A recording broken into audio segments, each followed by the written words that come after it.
Hello there, welcome to the Saroy channel and welcome to my Omnibus series.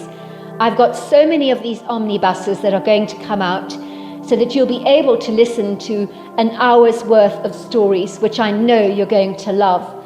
You know, the thing is that telling stories is such a fine art, and it's something that was practiced hundreds of years ago when people didn't have the technology that we have today. And everyone would gather around the fire and listen to a wonderful story. And also, what is so wonderful about a story is that personally, I think it is the best way to go to sleep. Every night when I go to bed, I always listen to stories. And that's something that parents used to do with their children. It's something that they still do with their children. There's nothing better than a good story. And so I hope you're going to enjoy this series. And before we start, I just want to say, do subscribe to my channel because you don't want to miss out on anything. Because I'm in for the long haul and I want to make sure that you get the most stunning stories to go to bed with at night or to listen to when you want to be one of those people sitting beside the fire and listening. Don't forget to subscribe to my channel and let's get started. I hope you're going to enjoy the omnibus. Dear Sarah, and all your lovely listeners, I defy that anyone would ever welcome a knock at their front door at a God-forsaken hour of the morning or night, when the sky is as black as a bottle of ink, where not even the trills of the bird's song have trespassed through this murky black veil with their cheerful dawn chorus. Indeed, it was far too early for that. Moments before I had been obliviously unaware of what was soon to transpire, lying comfortably fast asleep in my sumptuous four-poster Victorian bed, underneath the folds of my gloriously cushy goose-down duvet, in my bedroom on the second floor of my old Victorian property, where I had resided rather luxuriously, I might add, over the last 25 years or so. I lived near Avery Street in the bluegrass state of Kentucky, in the old Louisville area that was once known as the Southern Extension, where my home is one among many of the 48 city blocks of old restored Victorians built in the 1870s or thereabouts. Ostensibly for me, this old Louisville area invites the rich history from our past to remain vibrantly alive in our current times. My home over the years has become what I consider an extension of myself, and leaving it or selling it for me would be like losing an arm or a leg. I know they say you should never get attached to an inanimate object, but the indelible influences of lives once lived in my home certainly mean that the footprints of others long gone have left a sweet essence in my home, like a fragrant bouquet that made my house feel very much as if it is far from an inanimate object, as if my house actually breathes, and indeed I believe it actually does. Every house has its own smell, and when you've been away from home for a while, the first thing that greets you on your return is the fragrance of familiarity, the smell of lavender polish intermingled with the citrus and clove scents from your bowl of pot puree in the entrance hall, the traces of a vanilla candle you regularly burn, and maybe an underlying scent of a much-loved pet that you are unaware that you can actually smell. In short, there is no smell better than the sweet smell of home, as I'm sure you can testify. In truth, I could never imagine living anywhere else in the entire world than in this precious home of mine. The house had been left to me by a very discerning late grandmother, who had gleaned how much I loved her residence as a child, and saw the reflections of herself in me, as if she was looking in the mirror. I think she perceived that even in my callow naivety and youthful ignorance, that I knew instinctively that her house was a whole lot more than just bricks and mortar. When I told her that her house was very special and the best place in the whole wide world, and that I wished our house was so nice, she looked at me soberly for a moment, as if absorbing my words like a hungry sponge. "Why is that?" she'd asked me, raising a quizzical brow. "You live in a beautiful brand new house, don't you? Designed by an avant-garde architect, ingeniously built to your own parents' specifications. I thought you liked it. It is so modern. Your parents both seem terribly pleased with the place. What was the word your mother used? Oh, yes, current, modernistic, very trendy. I wrinkled my nose in disgust. It's ugly. I don't like it. It doesn't have a heart. I like your house 'cause your house breathes like a dragon. It listens, it hears, and it has a heartbeat. My grandmother looked at me incredulously and said to me, Well, I never. I will say this about you, Sweet Pea. You are one of the cleverest little girls I've ever met. And you're right on the money about that. My house does have a soul. I think I can safely say, Sweet Pea, you're more than just a pretty little face, aren't you? By all accounts, I think for my grandmother, my eloquent, passionate words, spoken with such a shrewd, unusual maturity for one so young, with such conviction and passion, clinched the deal for her. I was the one member of our family that saw her house through her eyes. She would swear to me sometimes she'd hear the clip-clop of horses' hooves trotting down the street at night, and the squeaking sound of carriages rolling down the cobbled streets. But I never believed her until I heard them myself, when I moved into my property, and that was something that made the hairs on the back of my neck stand up on end. Now, like many of the residents that reside in this historic area of old Louisville, I do believe that memories from the past have left their indelible signatures on this place. Many people in our neighbourhood have had unfathomable experiences that they cannot explain. When the past has audaciously crossed over the threshold of our present day, like water seeping through the cracks of a hole in the ceiling and making contact with the interior of your home, crossing over from the past to the present, you could say. Marjorie, my next-door neighbour, for example, a delightful woman in her mid-60s, who always looks frustratingly elegant, come rain, hail or shine, has spoken to me of such outlandish, cryptic crossovers, when the past has come crashing into our present day, like a rambunctious ocean wave galloping towards the shore, like a charging white stallion. Marjorie Fenshaw had a bizarre experience once that is as vivid and lucidly clear to her now as the very day on which it first happened.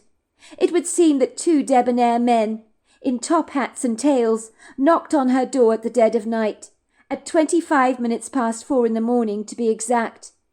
I was frightened out of my wits, she told me. I opened the door to two men that looked like they'd stepped out of the pages of an 1800s history book. They told me they were here to see Florence and Oscar Disraeli, and they spoke with very polished, plummy voices, I hasten to say. Marjorie was rather perturbed by this fortuitous, unexpected visitation from these two men. She promptly informed them that no one by that name lived in her house. You've got the wrong address, she told them, wondering why the two men were dressed in 1800s regalia. Had they come back very late at night from some fancy dress party, she wondered, where the theme was to dress up in the attire of yesteryear? Were they pulling some kind of party stunt on her to freak her out? Because if so, it was working. But this is the address, surely, of Mr. and Mrs. Disraeli, one of the men insisted, his brown eyes fixed pleadingly on her. I'm very sorry to intrude on you, ma'am, at this very late hour of the night, but it is of extreme urgency that I speak to my brother, Mr. Oscar Disraeli. I have some dreadful news to impart to him that concerns him greatly. Our mother is close to breathing her very last, I'm afraid. She is gravely ill and is close to breathing her last. My brother needs to come with me at once to bid her farewell, for time, as you can appreciate, is of the essence in this urgent matter. We need to make haste. My next-door neighbour stared at them faintly and said, I'm dreadfully sorry. You must have your wires crossed somewhere. No one by the name Disraeli lives here. The man who claimed to be Oscar Disraeli's brother looked very confused. He lifted up his hat and promptly placed it back on his head and said apologetically, I'm very sorry, ma'am, for intruding on your privacy at this late hour.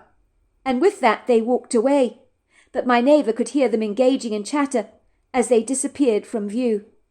Marjorie was to find out later that the house had been purchased by an Oscar Disraeli in the summer of 1874, and that revelation made her wonder if she'd experienced a paranormal encounter of people from a bygone time reappearing in our time-space, for she heard no accounts of any party in the area where people had dressed in the costumes of the 1800s. My friend Marjorie had long been a skeptic about ghostly phenomenon, but her experience at her front door had been a huge paradigm shift in her life, and after moving into the old Victorian next door to me, she had experienced strange phenomena that made her certain that our soul lives on forever. She also claims to have heard the horse's hooves and the carriage rolling down our street between the hours of 2 and 4 in the morning. The next day she claimed a red cardinal had flown into her house, and the bird reappeared for 7 days. She felt that the bird making its strange appearance was in some way connected to her idiosyncratic outer-worldly experience, of which she had no rational explanation, but is in no doubt that this event rarely happened. My grandmother wanted to keep her old Victorian house in the Dunlop family, and passing it on to me would mean it was in safe hands and would not be disregarded or sold off to a perfect stranger. My own mother would never appreciate this nostalgic home that she had grown up in as a girl, and when my grandmother left the place to me, she didn't even bat an eyelid. My mother proudly gravitated towards cold, modernistic houses made of steel and glass, with minimalistic furnishings and style, stark white walls, and very little character. I think she thought all houses that bore the hallmarks of yesteryear should be exposed to a wrecking ball, so that the entire world could become a bland, concrete jungle. But I'm glad that people like her and their rigid opinions about current trends are in the minority, well, at least I hope they are, as in my opinion, houses from the past are a rich representation of our fabulous history. So when I heard the loud knocking at my front door,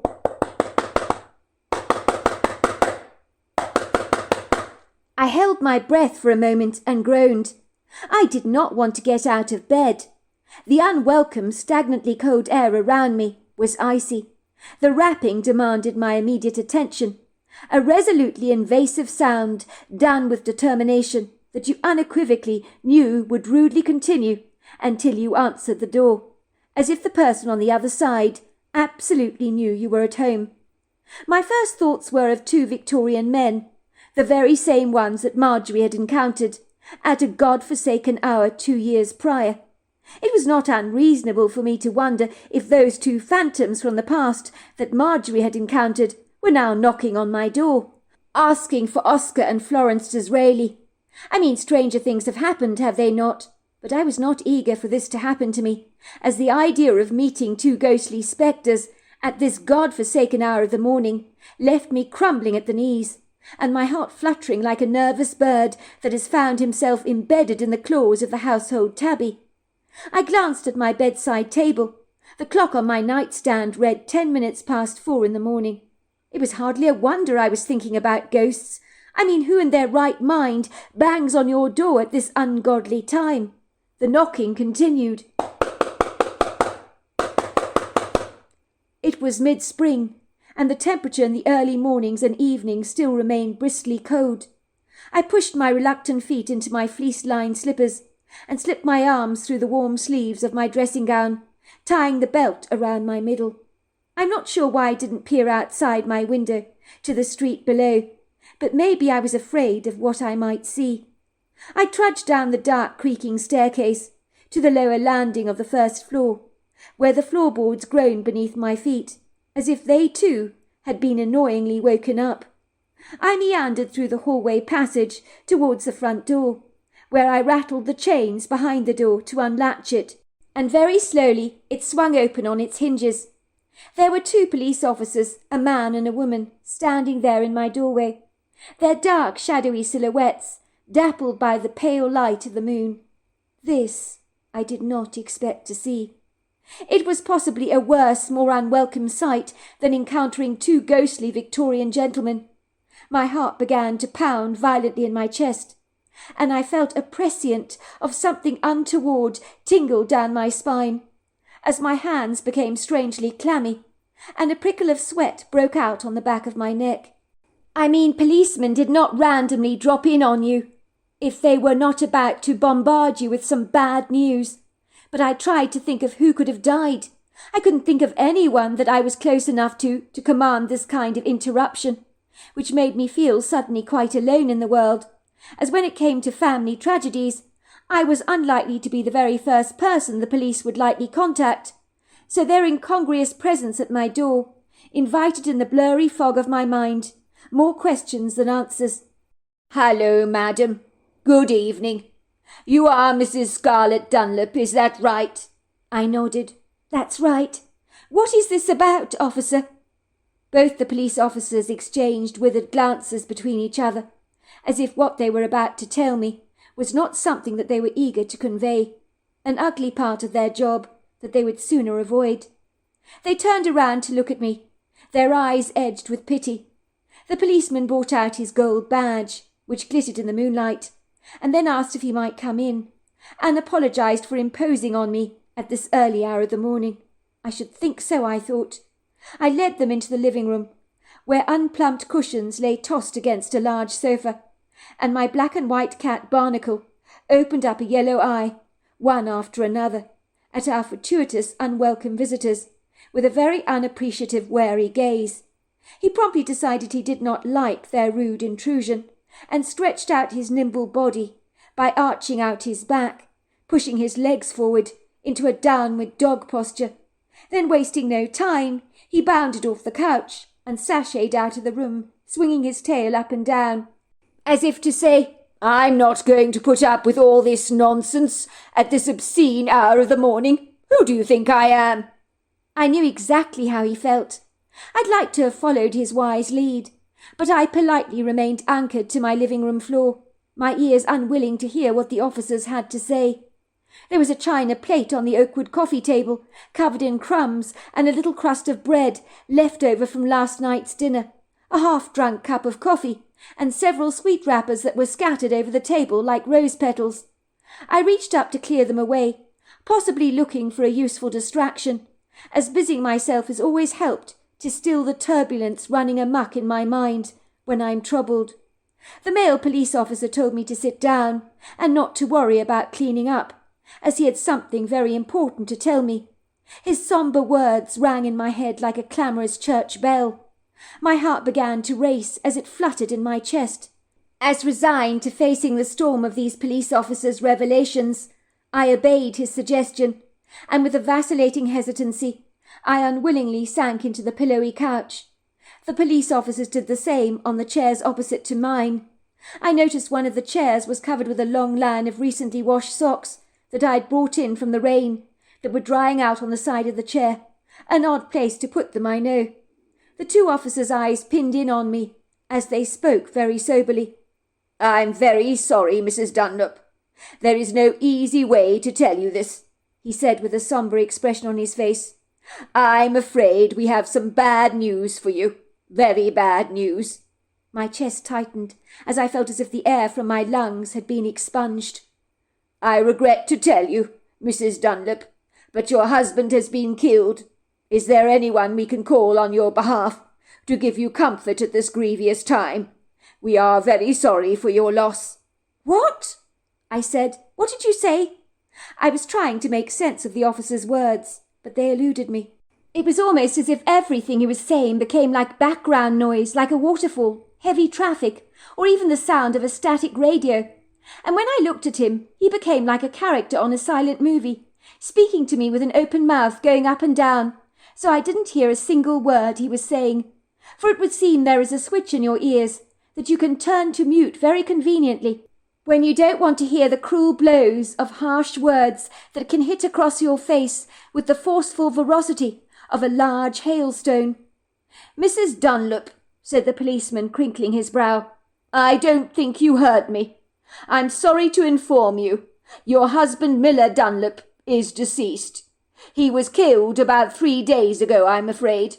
It has only just been confirmed that the scant remains uncovered at the site belonged to your husband, so it was very important to let you know immediately about our discovery.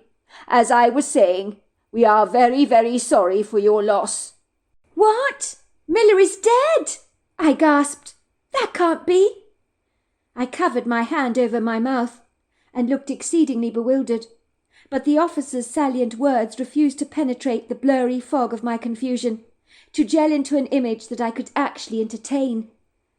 "I know this is a terrible shock for you," said the young female police officer, studying me studiously with sympathy in her brown eyes. She pulled the whispers of long brown hair that escaped out of her ponytail behind her ears. She was young, in her early 20s, and she pulled out a tissue from her jacket, which she handed to me, as if she was expecting me to burst into tears. I took the tissue gratefully from her, and dabbed the dry area under my eyes as if mopping away tears. At the time it seemed the right thing to do, even though no tears were actually forthcoming. "I'll go and make you a cup of tea. Sweet tea, shall I?" she said, raising herself up from the chair rather nimbly, and noisily walking across the parquet floor, where I could hear her cluttering around in my kitchen, preparing me a cup of tea, along with the gurgling sounds of the pipes being switched on and off, as she poured water into a kettle, and rummaged around in my kitchen cabinets to find cups and saucers, sugar and tea, I imagined. Good luck with that, I thought. My kitchen was not terribly ordered or very organised, and if you didn't know that I kept my tea bags in a biscuit barrel that looked like a chef, it could be a struggle to find them. The police officer crossed his legs, running a hand over his day-old stubble on his jaw. His steely grey eyes remained fixed on me. "I take it, ma'am. This has come as a bolt out of the blue for you. A terrible shock. I'm sorry to be the bearer of such bad tidings. But these fortuitous events happen, and they are inevitably most unfortunate." I stared at him rather blankly, as if I was looking right through him, like a pane of glass. Miller had been killed. None of this made any sense to me at all. How could this have happened to him? He was so young. "I haven't seen my husband for 7 years," I told him. The police officer's eyes popped open in confoundment. He began to glance around my living room, to see if he could see any evidence of my husband's presence around the house. An old photograph, perhaps. A detective novel. A pile of newspapers lying on the side of a couch. Finally his eyes returned to me, and he began to tap his leg rather awkwardly on the floor. My startling revelation had touched a nerve in him, I suspect, and he seemed somewhat disquieted. 7 years, he said, looking at me aghast. "But I don't understand. I thought—" "That's right. 7 years. It's a long time, I know, if you think about it." "But you are still married to him, ma'am." "That's right, I am. He used to live in this house with me. We were married for 9 years. You could say everything went a little pear-shaped. We grew apart. And one day he left our home, telling me he never wanted to be married, so he never came back." "I'm sorry to hear that, ma'am. That can't have been very easy for you. Do you still remain in touch with him?" "Well, we did communicate from time to time. He sends me a card at Christmas and on every birthday, but I haven't spoken to him for 7 years. We never formalized a divorce of any kind, but I don't understand how anyone would actually kill him. He was not that kind of person to make enemies for himself. He was quite an unassuming individual, who never really caused offence," I said, while the officer nodded his head. I continued, "It would be a struggle for me, officer, to believe Miller could rile up enough emotion in anyone to cause the water in the pool to ripple, if you know what I mean. If you were talking to me about someone who got people's backs up, well, maybe I could understand such a person being killed. But Miller, he'd never provoke anyone to anger. I mean, look at me. I'm the wronged wife. He walked out on me, but even after he did that, I was never really angry. Of course, I was upset at first, indignant about paying the bills the both of us procured, and meeting social obligations. But I never felt murderous towards him, never. And ever since he absconded, I've only wished him the very best, and hope he found love that he never found with me. In the end, I knew him leaving was the very best outcome for the both of us. We were like 2 pieces from a different jigsaw puzzle that just never fit together. We tried to make it work, of course, but we couldn't. But I still care about him. Of course I do." The police officer continued to nod. He studied me through his steely eyes, watching my body language intently as he meditated on my words, as I unveiled my thoughts to him. Perhaps he was searching for any clues to see if I surreptitiously might have detonated my ex-husband. Surely he could see I had nothing to hide. I was being transparently forthright and completely open with him. Over the years, officer, I hasten to say I have torn up any post that arrives here. All the stuff he left behind I gave to a charity shop. I don't have a clue where he lives these days. He never left an address with me, but I had a feeling he moved out of state to Florida. I paused for a moment. How did it happen, officer? Surely you're not going to tell me it was murder. At that poignant moment, the female officer entered the living room, holding a mug of sweet tea in her hands, matched by a sympathetic smile on her face that she warmly directed at me. So she had found the tea bags in the chef container. But then she was a police officer after all, whose job is to find things, answers, missing people, drug cartels, murderers. It would seem she'd been in my kitchen for far too long to boil a kettle and make a cup of tea. I sneakily suspected she'd been reading the notes pinned on my refrigerator, snooping and scanning around the room for any signs of my ex-husband. She handed me the mug of tea and said, "I made it hot, and I put 4 sugars in it. I always find in circumstances like this, one should make the tea sweet. Sugar is very good for shock." With an unsteady hand I reached out to grab the tea from her tentatively, and I took a sip. Normally I did not drink sugar in my tea, but on this occasion the sugar rarely seemed to settle my frenzied nerves. Miller, the man I'd been married to for over 9 years, was now deceased. Even though it had been a long time ago, it really felt as if I'd been brutally stung by a Portuguese man of war, as despite everything, I had loved this man once. But his tragic demise tugged at my heartstrings and was almost impossible to digest, as if I had a large stone stuck in the back of my throat that simply would not go down. "So what happened to Miller?" I asked the officer. "I mean, how did he die? You were saying he was killed. Does that mean he was murdered?" I took another sip of my tea, surprised that my fingers trembled and shook, and some tea went spilling over the edge of my mug, onto the floor below, but I ignored it, as my questioning gaze remained steadily fixed on the police officer's face. "It was a gas explosion, ma'am," he told me. "A gas explosion?" I repeated. "Where? How? When? What about a funeral? Do I need to make arrangements for his burial because we're not divorced? Will I be expected to identify his body?" "That won't be necessary, ma'am. You could have a memorial service, I suspect. But there is not much left of the charred remains." I'm not sure everything the officer said, as much of my interaction with the both of them washed over me like a wave on the seashore, erasing the footprints that were once there. Likewise, it's difficult to remember the intimate details of a moment in my life when time stood still, when the long drawn-out morning dragged painfully slowly, at a snail's pace, when I heard Marjorie, my neighbour, slamming the front door behind her, as she took little Twinkletoes, her white Pekingese, for his morning walk. It was strange I did not grieve, even for what potentially could have been, if our relationship had not been so badly shipwrecked by the tempestuous currents that life unwittingly throws at you. I felt sad, of course, for Miller, especially dying at the young age of 40, long before his time. It was a little like hearing of a long-lost relative that had kicked the bucket, but even the news of a distant person who died tragically and very suddenly is never easy to hear. It did, of course, make me relive the forgotten years of our marriage, as if looking at that time in my life through a distant pair of binoculars, with a detached, apathetic insouciance, but also a fondness for times past, where I'd thoroughly enjoyed my ex-husband's companionship. By all accounts, despite everything, he was a good man. He wasn't desperately colourful, was undistinguished, never the life and soul of the party. To look at, he was pretty nondescript, but beneath the layers of his mediocrity was a precious jewel which I had uncovered in him when I met him, which was why we'd married in the first place, as I saw in him the gold in his heart. But like 2 passing ships in the night, neither of us belonged in the same port. The male officer, Vincent O'Brien was his name, cleared his throat. "The explosion, man, happened on an abandoned property in the woods, which only enjoys a house guest 2 or 3 times a year. An uncle, I believe, who rather likes the place. It's called Gladstone Hall. It would seem the place had propane heating, would you believe? I understand a cylinder got damaged. Maybe your husband lit a cigarette or knocked over a candle.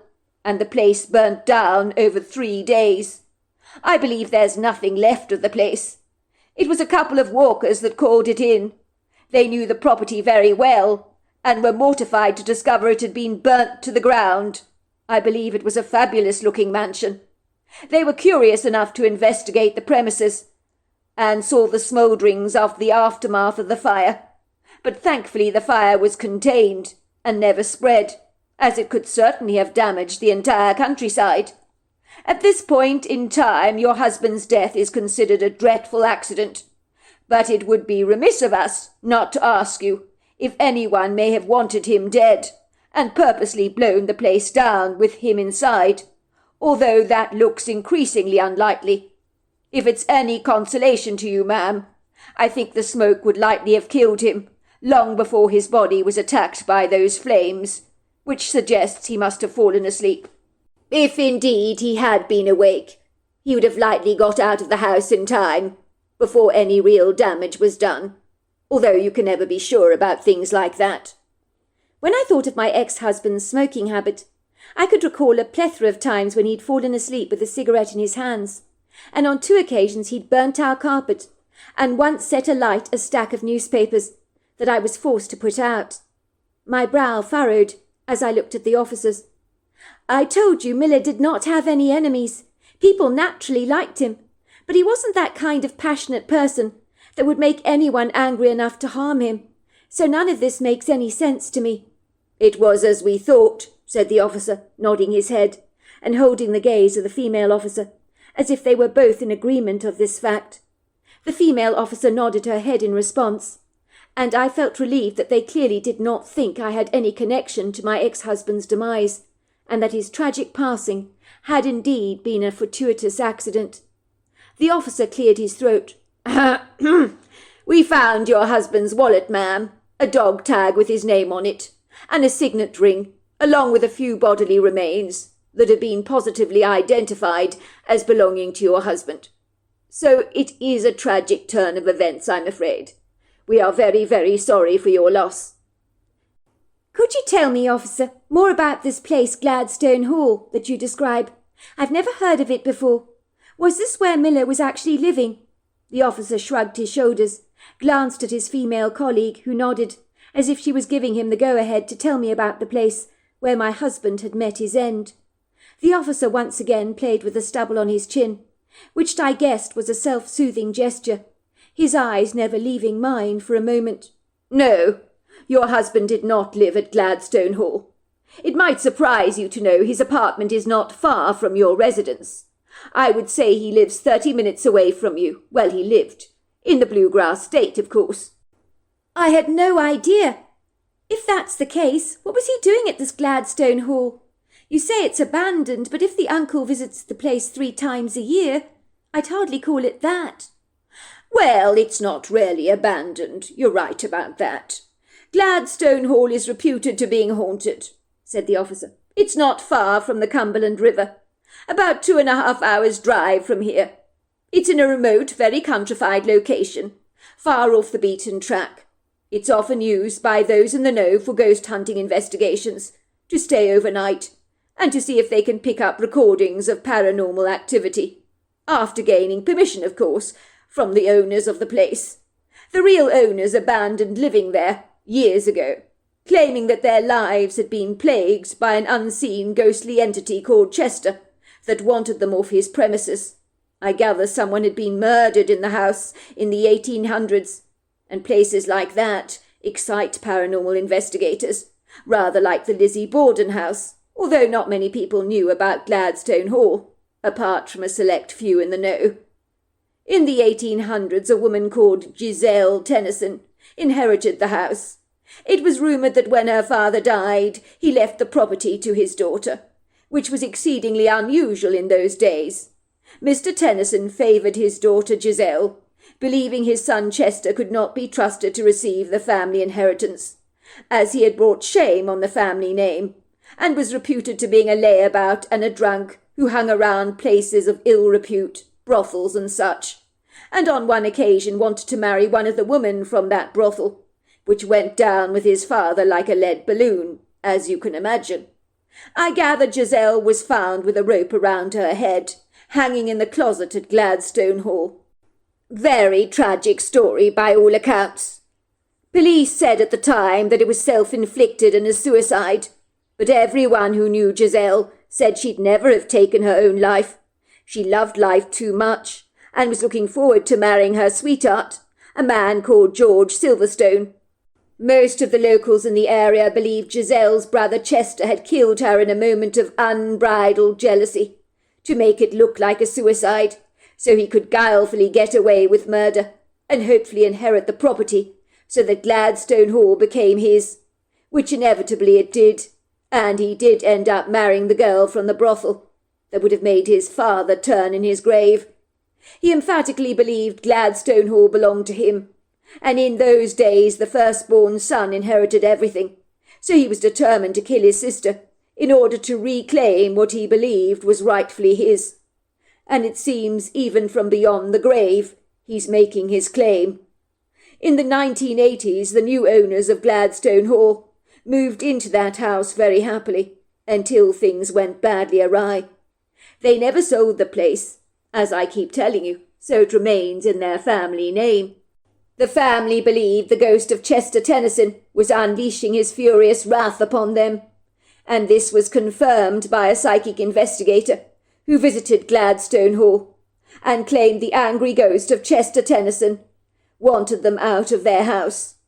Many attempts were made to remove the ghostly entity from the premises with holy water, prayers, sage, but Chester Tennyson kept returning. They'd wake up with scratches and bruises all over their body, and a screaming voice in their ears telling them to get out. Smashed crockery would be lying all around the house. The last straw was when the mother of the house, who was 6 months pregnant at the time, lost her baby to a spontaneous miscarriage after being pushed down the staircase by an unseen pair of hands. Ever since then, people who know the tragic tale of the happenings at Gladstone Hall over the years have been trespassing on the premises for ghost hunting investigations, sometimes with permission from the owners, sometimes not. They stay overnight there to record stuff, like disembodied voices, you know, the sort of things. In recent years, ghost hunting expeditions have gained a great deal of notoriety and a plethora of television coverage that has sparked a great deal of interest to the public in the matter. I looked at the officer, nonplussed. My ex-husband and ghost hunting, I think, would be as far removed from each other as my front porch is from the London Bridge, and I don't say that remotely lightly. I mean, I lived in this old Victorian house with Miller, and when something strange happened here that could not be explained, like Miller discovering the keys he knew he'd left on the hall table, mysteriously lying at the bottom of the fish tank, without any explanation for how they actually got there, Miller would not believe for a single moment it could have been paranormal. He was cynical in that regard, very cynical. Officer, I cannot understand what Miller was actually doing at Gladstone Hall. It makes no sense to me at all. Well, I imagine he was doing what many others like him have done before at Gladstone Hall, possibly hanging around to record paranormal activity. But it would seem he was all on his own. People on ghost hunting investigations rarely do research on their own. It's a tad unusual to go it alone. I wouldn't do it myself, even if the house was in relatively good nick, which I believe Gladstone Hall definitely was. The family kept the place in very good condition, as they were considering the possibility of one day putting it on the market. And as I said, the uncle would stay at the hall, unconcerned about any paranormal claims. He thought it was all mumbo-jumbo, stuff and nonsense. I threw my hands up in the air in exasperation, looking more and more bewildered. I had been married to Miller for 7 years. He was the last person in the world I'd envisaged was remotely interested in paranormal activity. Certainly in the years I'd known him, he would have pooh-poohed the idea of such research. What could have happened in his life to arise in him a keen interest in something like this? "People change, Mrs. Dunlop," said the officer, almost as if he was reading my mind. "You and your ex-husband have been apart for 7 years, I'd like to remind you. Let me see. 7 years ago, I'd go to a restaurant and order the same dreary food, day in and day out. I'd never even bother to open a menu. I'd tell the waitress, cheeseburger and chips, please, without any salad. You can ask the wife. She'd get exasperated with me, saying I was a dreadful bore. Nowadays I'm more of an adventurous eater than she is. I put my wife to shame because I will try anything. I even ate a sheep's eyeball once. It was delicious, I hasten to say. When my mother recently went out with us for dinner, she said to me, "What happened to the young boy who refused to even touch a vegetable?"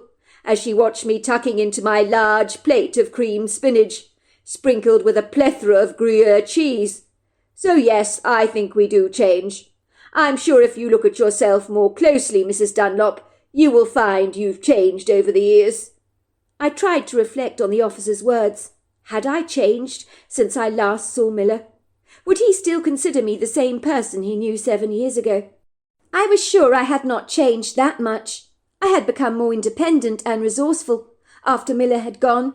I had rebuilt my life from the dregs of a relationship that had spontaneously combusted, but I still cared for the man very much, whom I'd loved at one point in time. I had married him in the hope we'd grow old together, and even though that had not happened, I still cared, and the thought of his final ending, caught up in the fiery tentacles of a burning manor house, gave me a longing to visit the place where he had met his end. As to why that was, your guess is as good as mine. 1 week later, it took me an entire week to sort out the bumbled chaos and tangled disarray of my thoughts that were so knotted up inside me I could barely see the wood for the trees. The inquest was rather straightforward, and the manner of Miller's tragic fortuitous death was deemed an accident. I was not expected to attend the inquest, but I did as somehow I perceived it was the right thing for me to do, given that on paper me and Miller were still legally considered man and wife.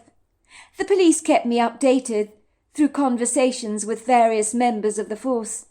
I managed to ascertain the rough location of the mysterious Gladstone Hall, as any searching online came up with no hits. It was almost as if the place did not even exist. I was fortunate enough to get some compassionate leave from my job, even though I think my boss perceived that compassionate leave was being rather stretched as a term, given that me and Miller had been separated for years. But as his wife, I insisted on adhering to the policies. I was, after all, still a grieving widow, who had as much right to claim these privileges as any other spouse. It was difficult to explain to any members of staff at the brewery office where I worked that I needed to see this place Gladstone Hall for myself, where my late husband had breathed his last. Was it a morbid sense of curiosity? I couldn't be sure. Or maybe I was searching for closure in the marriage that had once held so much budding potential, but the seeds of its promise had regretfully never burst into bloom, which happens to so many, much like myself. Perhaps I really did need to finally draw a line in the sand, to close up one chapter of my life and begin another. Beyond anything else, I needed to explore the area around Gladstone Hall, to find out what it was that had drawn my resolutely urban-dwelling husband to this uncharted part of Kentucky. And so there I was, with a knapsack on my back, all booted up on a remote country trail, on a very windy path, with a large map in my hands that was flapping away in the wind like a large cantankerous white sail. I tried to navigate my way to Gladstone Hall, which by all accounts was in the middle of nowhere, but I could understand why someone would buy a property in an area like this, where you could live among the birds so freely, among the indigenous wildlife and the trees. You could block out the outside world and become one with nature, enjoying the peace and tranquility it so generously offered in its rich abundance. I had carefully parked my white Honda under the canopy of a large sculptural-looking oak tree on the edge of a weather-beaten road that looked more like a path, as it was heavily clustered with rocks and the debris of twigs and fallen leaves, and at one time it may have been asphalted, but that was all but a faint, distant memory of the past. Perhaps the authorities had deemed the place was so far off the beaten track that maintaining the road was not high on its priority list, an expense that they would rather avoid and conveniently overlook, to focus on more pressing things the council deemed more important. It had meant my drive had been a little like a roller coaster ride on an adventure playground, and for me the wobbles, bumps and shakes had not been remotely fun. I wondered how my car would fare tackling such terrain like this. I was not an outdoor girl by any manner of means, and never had been. I considered myself to be proudly sedentary, an urbanite, whose most arduous exercise was reading books and magazines, watching Netflix, avoiding housework like a deadly plague, and swinging into the occasional boutique at random, on the spur of the moment, to buy a pretty dress once in a while, as every girl likes to treat herself. My idea of outdoor entertainment or pursuits was a happy retreat to sofa world, and any connection with wildlife was spent watching one of Sir David Attenborough's wildlife documentaries. I had ambled down a long footpath, surrounded by a large friendly congregation of lofty trees that looked suspiciously like oak and red maple trees. But what did I know about such things? There was a sign with an arrow on it which read Gladstone Hall this way. At least I knew I was going in the right direction, and someone had had the courtesy and foresight to actually put a sign up. But I still felt out of my depth, like a fish out of water, as I huffed and puffed, my breathing fast and furious, my fitness levels leaving much to be desired. I had taken up a gym membership once for 2 years, but my well-meaning good intentions had been flung to the wayside, like a finished pack of Doritos or an old apple core, tossed out of the car window, lying abandoned on the pavement, long since forgotten. Before I'd entered that gym, I had fancied myself becoming a sleek, well-toned gymnastic expert that would leave everyone dazzled, all pointing in abject awe at me, at the new star that had arrived on the scene. I had arrived wearing all the latest gear, even with a headband to look the quintessential part. But I ended up feeling miserably deflated, sweating like a pig, and looking as if I'd just been drowned in a local river and brought back to life with emergency ventilators and God knows what else, for I could barely breathe at all. In those 2 years I had battled a stairmaster for 10 minutes and walked out of the gym cursing under my breath, with words I do not care to repeat for the faint of heart, lest they should have a coronary arrest.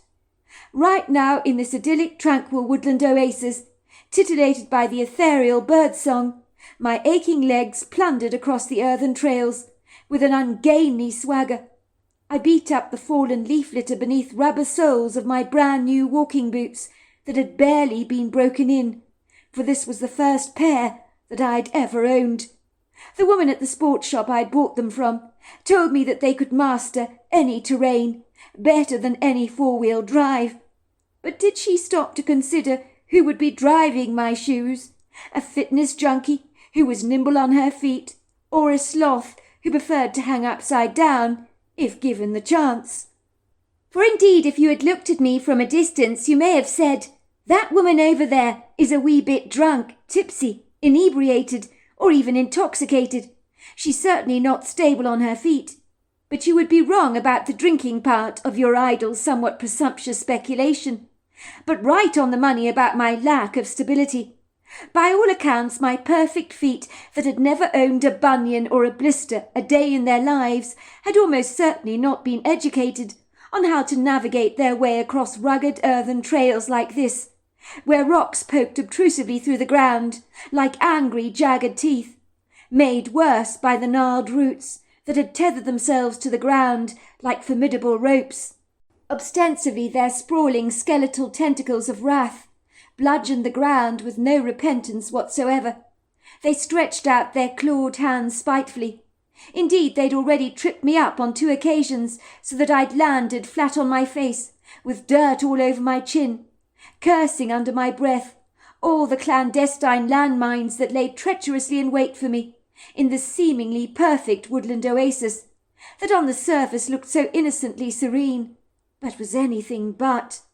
Why did I feel as if every single woodland tree was having a good old chuckle at my feeble progress, whispering among themselves, "Where did she come from?" "Damn," I would say, raising myself off the ground and wiping the dirt off my face, which I could actually taste on my tongue. while squatting away a couple of nasty gnats buzzing around me that seemed eager to feed off my blood. I was flabbergasted. Were there really people out there who liked doing this kind of thing for a hobby? Did they really like being eaten alive by midgies and gallivanting over inhospitable, uncongenial topography that certainly did not accommodate your feet generously, like the smooth pavements in downtown Kentucky so obviously did? To give credit where credit is due, the forest was indeed arrestingly beautiful, and the whistling wind blowing through the trees refreshingly exhilarating, especially when it caressed my cheeks and brushed against my windbreaker. My back was aching from the knapsack I was carrying, that was pregnant with all the stuff I'd packed in it. My feet in these walking boots seemed to be crying out in agonizing pain. I think I was about to make my first acquaintance with a blister. My skin felt clammy and hot, as the physical exertion gave me a sense that I had already run the New York and Boston Marathon combined, and was withering from the exhausted efforts. The signs of spring were so conspicuously apparent, as trees boasted new leaves, and some dogwoods were covered in ethereal blossoms. I had observed a long line of ants, carrying a carcass of a dead insect across the forest floor, and felt ashamed that by contrast to my lack of dexterity, they seemed so nimble on their feet, carrying something 100 times their own body weight, something I could never have personally done. The weather was perfect, the temperature was warm, not hot, and the pretty light of the sun trickling daintily through the canopy illuminated the forest floor in a magical radiance, so that the ground's verdant furnishings, from ferns to shrubs and shade-loving flowers, was unabashedly washed in a golden luminescence. I hasten to say there was something unsettling about walking through these trees on my own, as they seemed to whisper among themselves. And as I told you, this time I was almost certain they were laughing at me, for the chaotic way my legs trotted over the ground, but maybe I was just imagining that. I'd seen a couple of squirrels who had stared at me through curious brown eyes, and eyed me with an inquisitiveness of note, as if they'd never seen anyone as ungainly as me before. I couldn't blame them for almost being knocked off their perches by the mere sight of this blumbling idiot trespassing across their turf. I can only imagine what they must have been thinking. I had never explored a woodland oasis before, except on a camping holiday once, but then I had been in good, proficiently athletic company. But right now I was all on my own, wondering what the hell I was doing here, and almost regretting taking this adventure on. You may as well have asked me to climb Mount Everest, as navigating through this woodgrove was no walk in the park for me, and I couldn't shake off the nagging, bothersome feeling that I was being watched. I had seen deer scat on the ground, and sneakily suspected a deer was hiding behind a curtain of foliage, surreptitiously watching me. But even though the creature was likely harmless, it didn't feel comfortable being watched. Prickles of unease trailed down my back, giving me a sense of disquiet. Where the hell was this Gladstone Hall, I wondered, as if expecting it to pop up through the ground, wave its hand at me, and say, "I'm here, over here," like a cuckoo coming out of a cuckoo clock. Soon I came upon another sign with an arrow pointing straight ahead, which read Gladstone Hall. Thankfully I knew I was on the right track. This was promising. It was through a narrow opening of the trees that fringed the grove that I found myself viewing a sprawling hilly landscape, covered in contrasting shades of green, from yellow greens to emeralds. Some pretty colourful alpine flowers poked their heads through the grass. There were bees and butterflies industriously pollinating them. The sky looked white, almost as if someone had spilled a bucket of milk over a blue vinyl floor, so the blue sky had been somewhat subdued. I bucked and plunged my way along the ground, glancing around ever briefly at the sprawling landscape that stretched out before me like a sizable but very happy, contented yawn. I felt momentarily befuddled. Gladstone Hall was around here somewhere surely, but where the hell was it? I think I expected to see the large, imposing mansion, peering at me, nestling between the hilly outcrops, but nothing was there. I reminded myself that this imposing, stately home would no longer exist. The police officers had told me as much, but I wanted to find the location of the mysterious Gladstone Hall. What the hell had Miller been doing out here? I mumbled to myself. This is it, I thought to myself. I've been talking to myself all this time. I might as well go home, buy myself 70 cats, and resign myself to being the mad old bat that mutters to herself in supermarkets and gets strange looks from shoppers. I was viewing the verdant panorama through the lens of my sunglasses that were beginning to roll down my nose, as they were a tad too large, as the story of my life was that nothing ever fit me. Shoes were naturally too loose, clothes too tight, and glasses threatening to spill off my face all the time. I realized I was being watched, but I could see who was watching me. An obscure, ambiguous silhouette, shrouded by the dim lighting of a windswept oak tree. Halfway between me and infinite distance he stood, and was waving at me to get my attention. But to me he was all but a blurry outline, a rough sketch against the uneven horizon, amidst the burgeoning viridescent silhouettes of wild briars and trees, and the white sky. I couldn't make out much detail about him, other than his thick black clothing blowing in the wind. Granted, it was a cool day, but this man looked like he was outfitted for an expedition to the Antarctic, as his clothes appeared to be thickly woolly and clearly designed to protect him from the blistering cold. Was he really that freezing, I wondered? Then again, I had been walking for a long time. I'd worked up quite a sweat, I reminded myself. Maybe it was much more cold than I actually thought it was. But cold enough to be wearing woolly clothes like that? I didn't think so. Suddenly I felt awfully self-conscious, aware of my fumbling attempts to trespass over this terrain, as the sweat began to trickle down my back, and my breathing was laboured. I got the profound sense that the stranger's signals to me seemed almost urgent, as if he wanted me to hurry up. What on earth could this unlikely stranger want from me? Should I be cautiously wary of him? After all, this was the middle of nowhere, and for all I knew, he could be the Axeman of New Orleans, the freeway phantom, the Zodiac killer, or something equally as macabre. But I was certain that this was not the case. It was instinctive for some reason. I was never the person people called to help them in situations where physical strength and speed were required of me. I was always the last person that was selected for sports teams at school when I was a girl, as having me on board your team rarely meant you were going to limp behind the winner into last position, and nobody ever wanted that. My distant vision was not good, and with the sun blazing brightly in my eyes, it was exceedingly distorted. But I had a profound sense that this stranger needed my help. But why would anyone need my help of all things? It was as if a voice had entered my head and commanded me, "Please speed up. It's very important." I told myself I was imagining things, but as I live and breathe, I've never heard a commanding voice speak through me like that before. And for a moment, I thought I might have actually heard the voice of God, as it was so authoritative and spoken through me with such a baritone resonance. I tried to step up my pace, swinging my arms backwards and forwards rather frantically, heaving and spluttering as I did so. It didn't help that my indulgent couch potato lifestyle meant I carried a few extra pounds on my body, which meant a mountain goat I most certainly was not. I began to regret overlooking that gym membership. Was I really that unfit? But the idea of becoming one of those human hamsters on a treadmill that swans around towns in tight leggings and crop tops, showing off a flashboard stomach that you would practically eat your dinner off, and with supermarket trolleys that contained wheatgrass, walnuts and whey protein, had never appealed to me terribly much, and was not my idea of living a life to the fullest.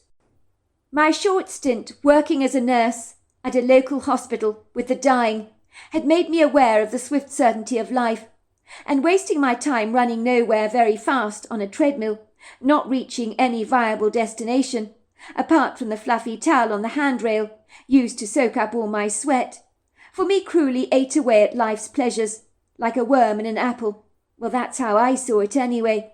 I ambled towards the stranger, walking uphill. It was an arduous challenge. He was all dressed in black, and a very clear silhouette against the horizon that got clearer as I got closer. He seemed surprisingly tall, I thought, almost as if he was a basketball champion or something. I could tell even from this distance he was very athletic. He was still waving at me in his gloved hands. I marvelled that he was that cold. He was standing on the lip of the hill, under the tall tree. I made my approach. Everything appeared to conspire against me, as dips in the grass left me flying to the ground, and the grass brushed against my skin, along with an annoyed bee who managed to burrow around my neck and nearly almost stung me.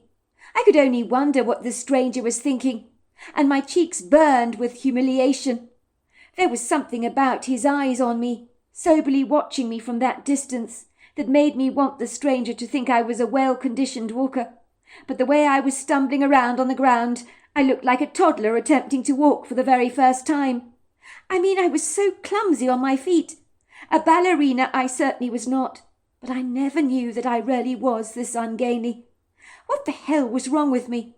I was now hot, red, sweaty, and more than a little flustered.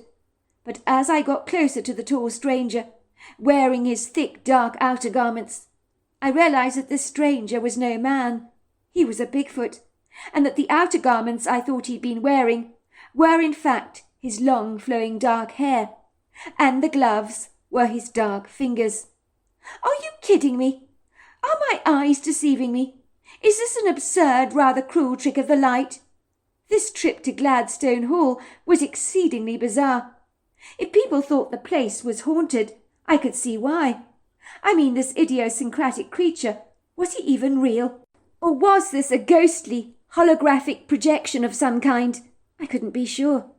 And I was not sure I wanted to know either. It would have been better to hightail it out of there, run through the woods back to my Honda, and get the hell out of this place.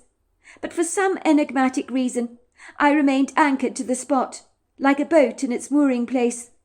Over the years living here in the Bluegrass State, I had heard my fair share of Bigfoot stories, but I had never paid them very much close attention, for I had ascertained that they were the ramblings of those blessed with a vivid imagination, and a longing to believe that our world was a mysterious place that held within its hidden crevices deep secrets. Now I was beginning to realize that these imaginative people had been open-minded enough to believe in something that really does exist. Indeed, my father had told me that a fertile imagination was a gift of God, for within its grasp much can be gained and considered. I'd never known what he'd meant until now. I told myself that possibly, in my rough, awkward tumble on the ground, that I'd hit my head inadvertently, and was seeing something that was not really there. Yet I knew that even if I closed my eyes very tightly and opened them very slowly, the creature would still be there, his dark brown eyes fixed on me. I was not afraid like you might expect me to be. I think I was flung out of the perimeters of my reality, that I was trying to adjust to my bearings and make sense of what I was beholding. The Bigfoot seemed to comprehend my confounded confusion. He courteously allowed me to drink him in, like an uncertain taste in a restaurant that my taste buds were slowly adjusting to. The Bigfoot was the most intimidating creature I've ever seen, based on his gargantuan, robust, and stocky proportions. He was as powerful as a redwood tree, but he was not in any way aggressive. On the contrary, benevolent, very easy-going, and imposing for me no real threat. I think his humanness took me aback. He had the noble face of an Indian warrior and chief. I could almost imagine him wearing a garland or headdress of eagle's feathers around his handsome head, for such a look would have suited him very well. He possessed a furrowed forehead full of interesting lines that were like marks on a road map that spoke of much experience and a life well lived. He had deep-set, dark, very kind eyes, high cheekbones, a flat, large nose, and a powerfully strong square jawline that suggested he was very masculine in every regard. You could practically smell the testosterone, but not in a threatening way, more a reassurance, like the kind of male presence that makes you feel you're swaddled in safety under his wings, as if he would protect you if danger were to cross your path under his watch. I could see intelligence written in his face, beyond that of this world, as if I was in the presence of an ancient wizened soul, who had spilled in his spirit the wealth of much knowledge beyond our earthly understanding. When he looked at me, I knew he could read the long tangled chains of my thoughts, but beyond that, I felt as if he could go back in time and read every single chapter of my entire life, and that was slightly unnerving. When I'd soaked the creature in like a hungry sponge, the 9-foot, very distinguished-looking Bigfoot, with its pyramid-shaped head, overlong arms, and stocky muscular body that boasted very well-developed buttock muscles and thighs, who was covered in dark hair as shiny as a raven's feathers, broke the silence with his words that at first appeared incomprehensible to me in their tongue, but were promptly downloaded into my head in English. O mattina, holita guinasi, shonati laki, ho masavina, ho la bigani. I'm glad you've come, he said to me. Your help is needed very urgently from the young lady, for she cannot leave this place. She has still got much to do, and the road in her life has not completed its destination. You need to help her. I remember thinking, what the hell is he talking about?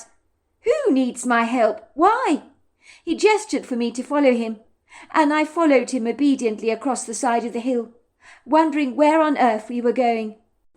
The Bigfoot hurriedly vanished around a bend behind a clump of weedy-looking trees, all with veiny, grisly roots that meandered across the soil like large, knobbly road maps. I scrambled awkwardly after his vague, fast-moving silhouette. It was hard to keep up with him, he was moving so fast. He was swinging his arms and legs with a nimbleness and graceful movements over the rugged landscape that gave me the distinct impression that he appeared to be floating. That was when I saw the remains of what must have once been Gladstone Hall. I was shocked, bewildered. It was hard to tell that the place had even been a sizable manor house before. It looked like a demolition site that had had a nasty run-in with a hurricane, as bricks in all sizes and shapes littered the ground in craters of ash, with the occasional skeletal wooden beam that trespassed across the ground like a long piece of firewood. There were shattered tiles everywhere, and the remnants of an old bathtub, and what looked like to be an old wood-burning stove of some kind. It was hard to know what had once been the house.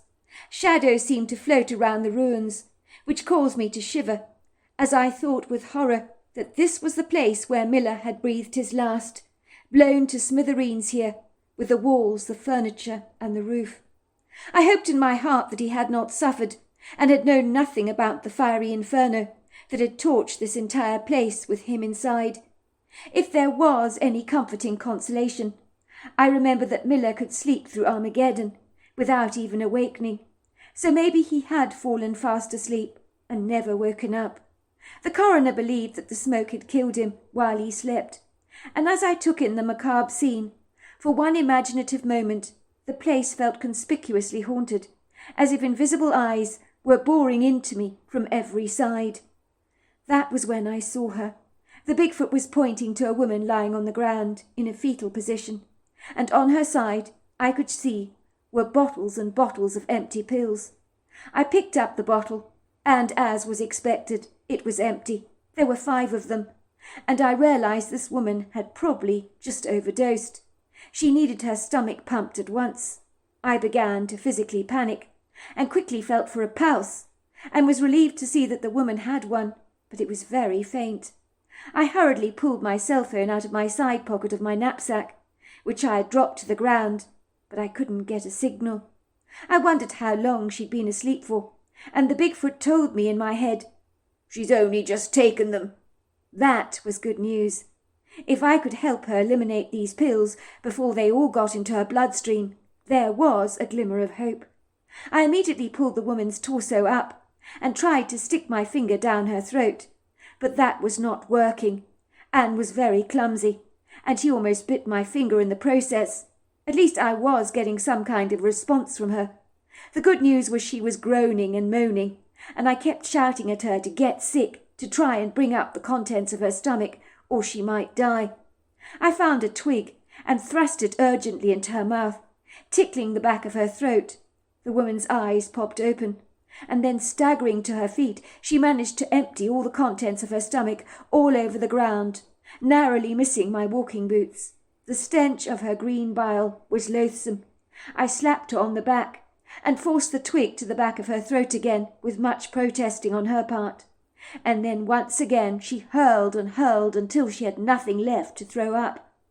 I hurriedly opened my knapsack to look for my medical bag, where I always carried charcoal tablets with me.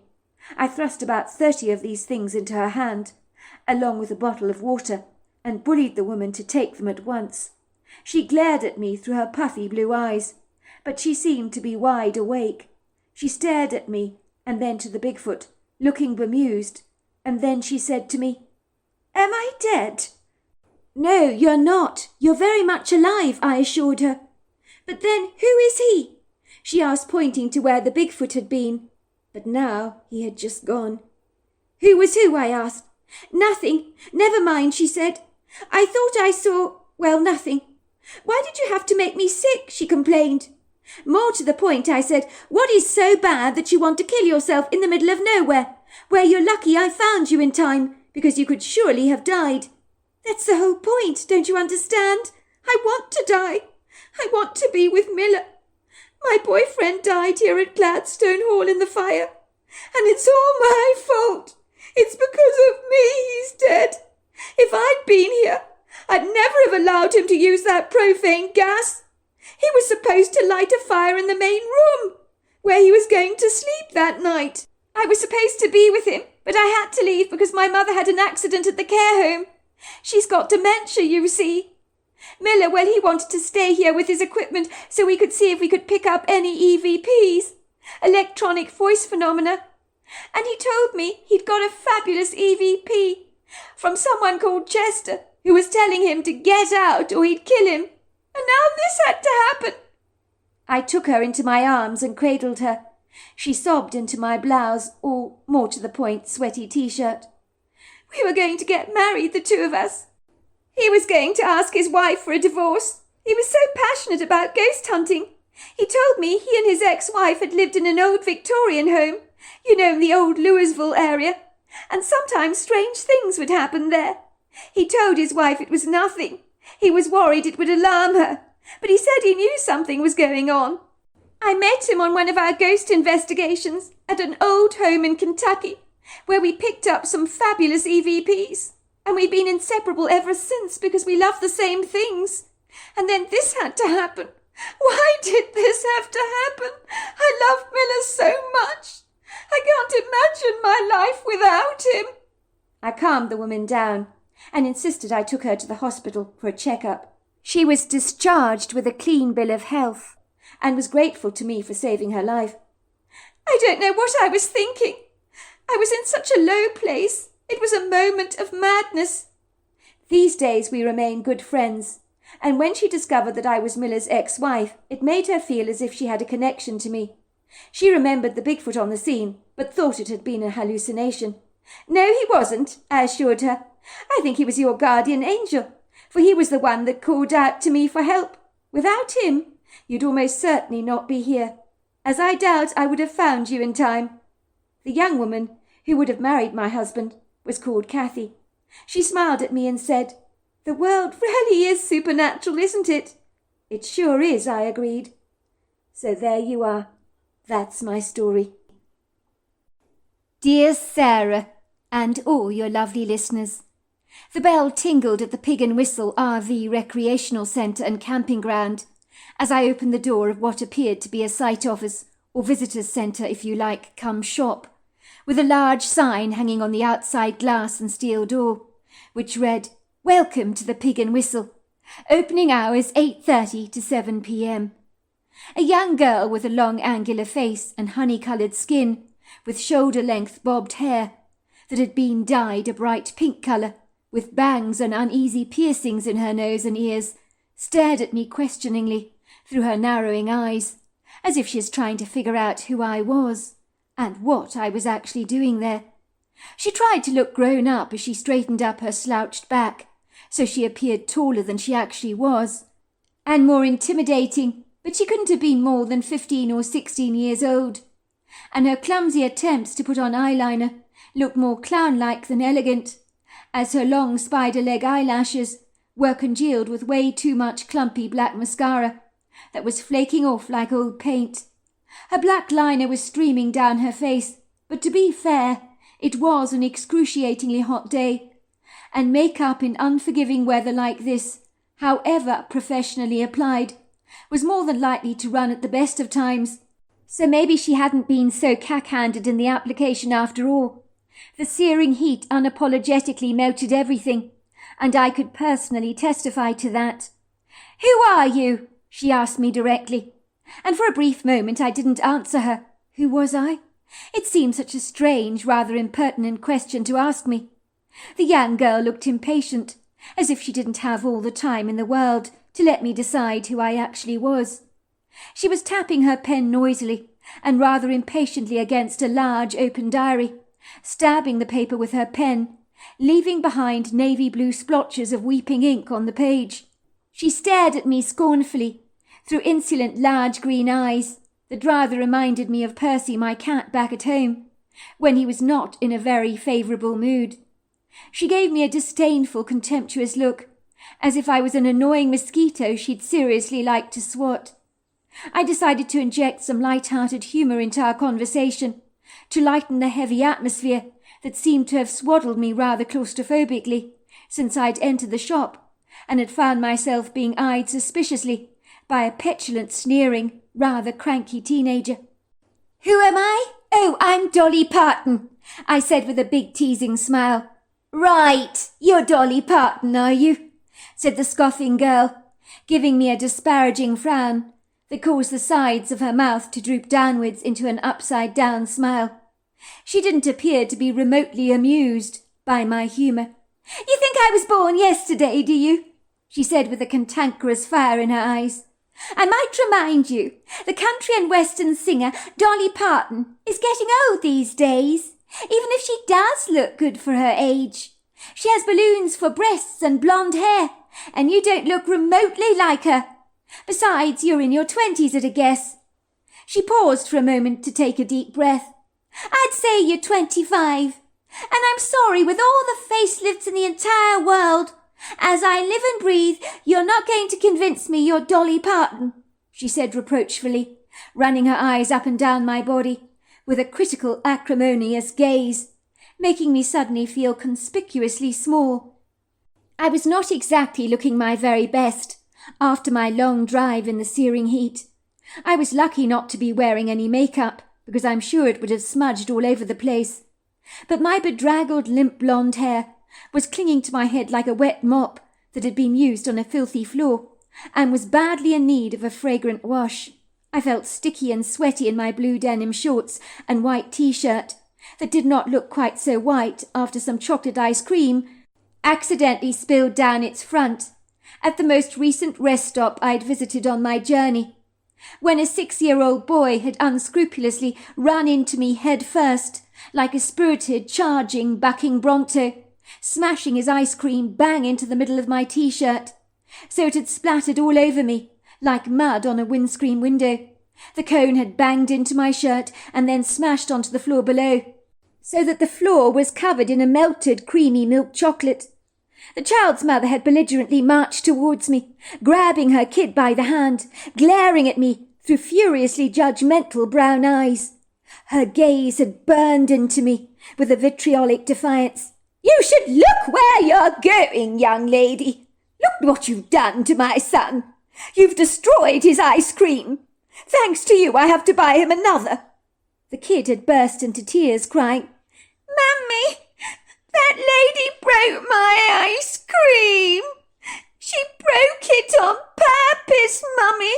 She's horrible, horrible lady," he said, pointing to the carcass of chocolate lying on the floor, seeping chocolate for blood, and cone for bone, marrow, and sinew.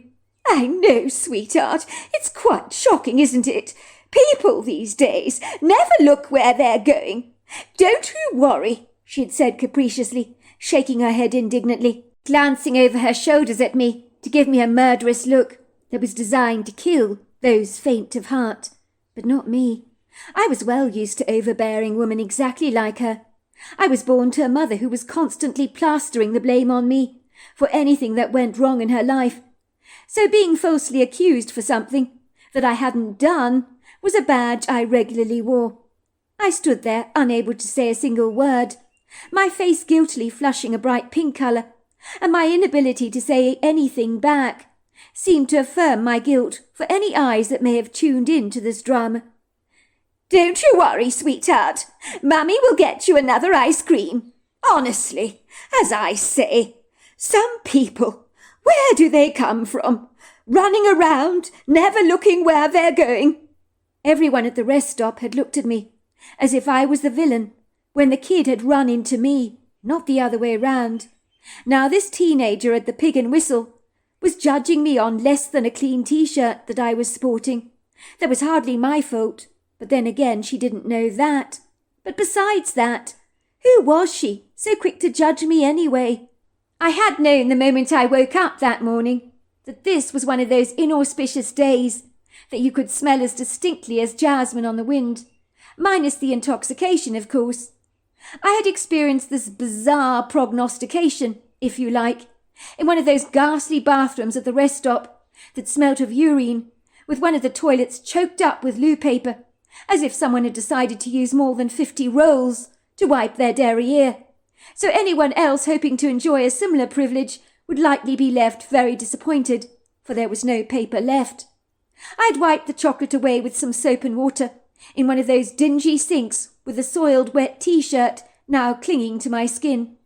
Suffice to say, although I'd cleaned it up, if you looked close enough, the telltale dogged cocoa stain was still there. And now this surly teenage girl at the Pig and Whistle was staring right at it. I knew exactly what she was thinking. Dolly Parton, in a month of Sundays, would never in a million years look so sloppy. She was right, of course.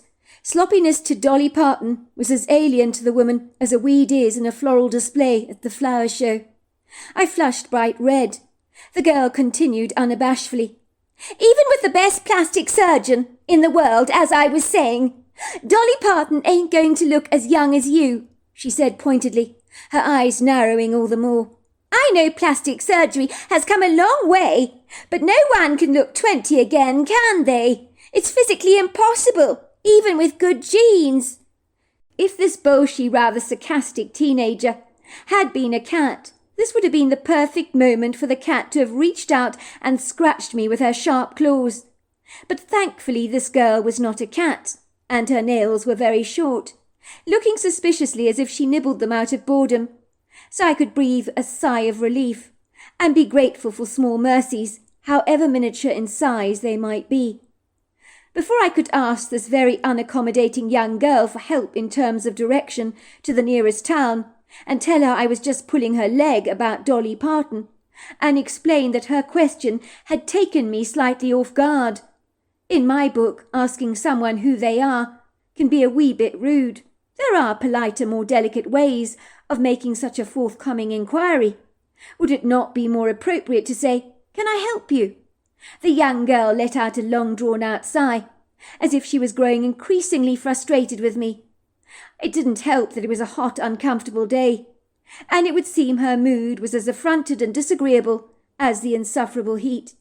"Your name? What is your name?" she asked me, looking at me sarcastically. "If you're not going to give it to me, then you're in a spot of trouble, I'm afraid. Just so you know, I've not got a pitch number reserved under the name Dolly Parton.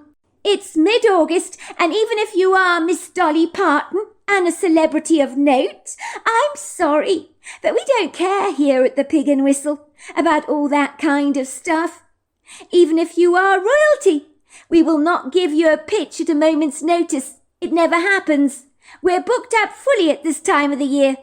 So as Dolly Parton has not booked with us," she said, glancing down at the page of her diary through stubbornly narrow eyes, "I cannot possibly help you," she said sarcastically. In a trice the door of the Pig and Whistle opened, with a purposeful swing, as the bell tinkled, and a woman who I guessed was the girl's mother sashayed in like a refreshing cool breeze. For a moment I stared and stared at her. I'm not sure why. She was a very attractive woman in her 40s or even 50s, although it seemed so crass to be trying to figure out her age. Women like her are ageless. She was dressed so vintage, like a very glamorous 1950s housewife, wearing a full pink and white polka dot dress, clinched in at the waist with a thin pink belt that exaggerated her hourglass silhouette, as this woman had curves where curves were meant to be, and on her feet a pair of strappy corked sandals that accentuated a meticulously neat pink pedicure. I noticed her black hair was done in a Marilyn Monroe undone bob style, which was incredibly popular in the 1950s, which was in keeping with that 50s classical look. My guess was she liked the fashion of the 50s, embracing it eagerly, and not conforming to modern-day stereotypes of how we might be expected to dress or what we should wear. I liked her immediately for that obvious free spirit that refused to wear the fashion trends everybody else was sporting, priding herself in being uniquely different, like a black and bay horse in a field of zebras. This woman was nonconformist and individualistic. She wore the traditional scarlet lipstick on her lips and dark eyeliner around her eyes, the very distinctive make-up look of the 1950s. She was striking, and for someone running the Pig and Whistle RV recreational centre, in my book she was rather too glamorous for such a job. She'd have looked much more befitting on a film set at Universal Studios, starring in the likes of Sunset Boulevard or All About Eve. "Ma'am," said the teenage girl behind the counter, rudely pointing an accusatory finger at me, as if I'd been caught shoplifting. "This lady over here says she's Dolly Parton," she said, rolling her eyes in the back of her head, as if to say I was completely delusional, off my trolley. And can you believe this woman claiming to be someone she so obviously is not? She didn't seriously believe I thought I was Dolly Parton, did she? Did she really have no sense of humour? She continued, "I told her we're booked up for August, fully booked. And Dolly Parton has not booked a pitch with us, and I told her even if she had, everyone would know about it, everyone in town. News gets around these parts faster than the wind, and faster than social media, to be sure." The teenager's girl's mother laughed. She had a voice like honey, from the sweetest of North American flowers, and was a quintessential Southern belle in every single regard. She shook her head. "Oh, honestly, Tessa, listen to yourself, sweetheart. Do you have no sense of humour? This lovely young lady here was just pulling your leg. She was teasing you. Of course she doesn't have a pitch, because she's not that kind of visitor, are you?" she said, catching my eyes, giving me a friendly wink, accompanied by a bright, warm smile that showed off her straight white teeth. "This young lady here," she said, pointing to me, "must be your aunt's goddaughter Ellie. She's come here to help look after the shop, to relieve you of some of your load. She's here to replace Sherry, who sadly left us only last week to have her baby. Remember I told you Ellie would come? Well, possibly would come." The girl's mother turned around to look at me through her warm green eyes. "It is very good to see you, Ellie. I'm so surprised you decided you'd come after all. That is good news. My sister informed me that your mother said you weren't very keen on the job, but I'm thrilled you've changed your mind, dear. To be honest, I thought you weren't going to make an appearance, or even bother to show up. Welcome to the Pig and Whistle. If the truth be told, I was about to put an advert for the job online, and now you've arrived out of the blue, like a promising easterly wind. Oh, this is so serendipitous and quite marvellous, and your timing, I hasten to say, could not be more perfect. I'm delighted you're here. But no, you're definitely not Dolly Parton," she teased, giving me a cheeky wink and looking at my flat chest quite pointedly. "But I love the humour, simply love it. It's enchanting, quite delightful. And in weather as scorchingly hot and unforgiving as this, we need humour to soften the blow of this unkind, inhospitable day. Isn't it a frightful stinker today? People come to the mountains to escape this god-awful heat, so we're not used to weather as unkind and as vicious as this. It's on days like this that I envy the Eskimos in their delightful igloos out there, somewhere in the freezing cold weather." The next thing I knew, She had impulsively enveloped me in a warm hug, kissing my forehead, leaving a smudge of scarlet lipstick on my face, which she wiped away apologetically with her finger. Close up she smelt like Lily of the Valley, and although it was sweltering outside, her perfect makeup did not even budge an inch. How could she look so fabulous, as if she stepped out of a cool, refreshing shower or a bandbox, whereas me and her daughter, and probably the rest of the population, looked like flagging flowers that needed to be propped up to stand up straight and be brought back to life with some smelling salts, or we might just faint under the cruel blows of the sun. As I was saying, Ellie, it's such a delight to finally meet you. I'm Ginger, by the way, but then you probably know that from your mother, I'm most sure. Do you know the last time I saw you, you were only 4 years old, and you were at my sister's house getting your hands very dirty in the strawberry bushes. Your mouth was covered in red stains. Oh, you did look quite the sorry sight. My sister said you must have eaten a ton of strawberries. Her strawberry beds had been completely devoured and demolished, and there were red stains over your bonny little dress. It was so adorable. Why does that not surprise me? Said the young teenager, staring pointedly at the chocolate stain on my T-shirt. Methinks Ellie here is not exactly the tidiest eater. Oh, Tess, you are dreadfully rude. She turned to me. I do apologise, Ellie. I can't apologise enough for my daughter. Her manners melted away, I'm afraid, under the sun today, like chocolate. You mustn't mind Tess here, said Ginger. She gets cranky in this weather, don't you, dear? I know because I'm in the firing line of her sarcasm. Teenagers, she said, shaking her dark curls in exaggeration. Who would have them?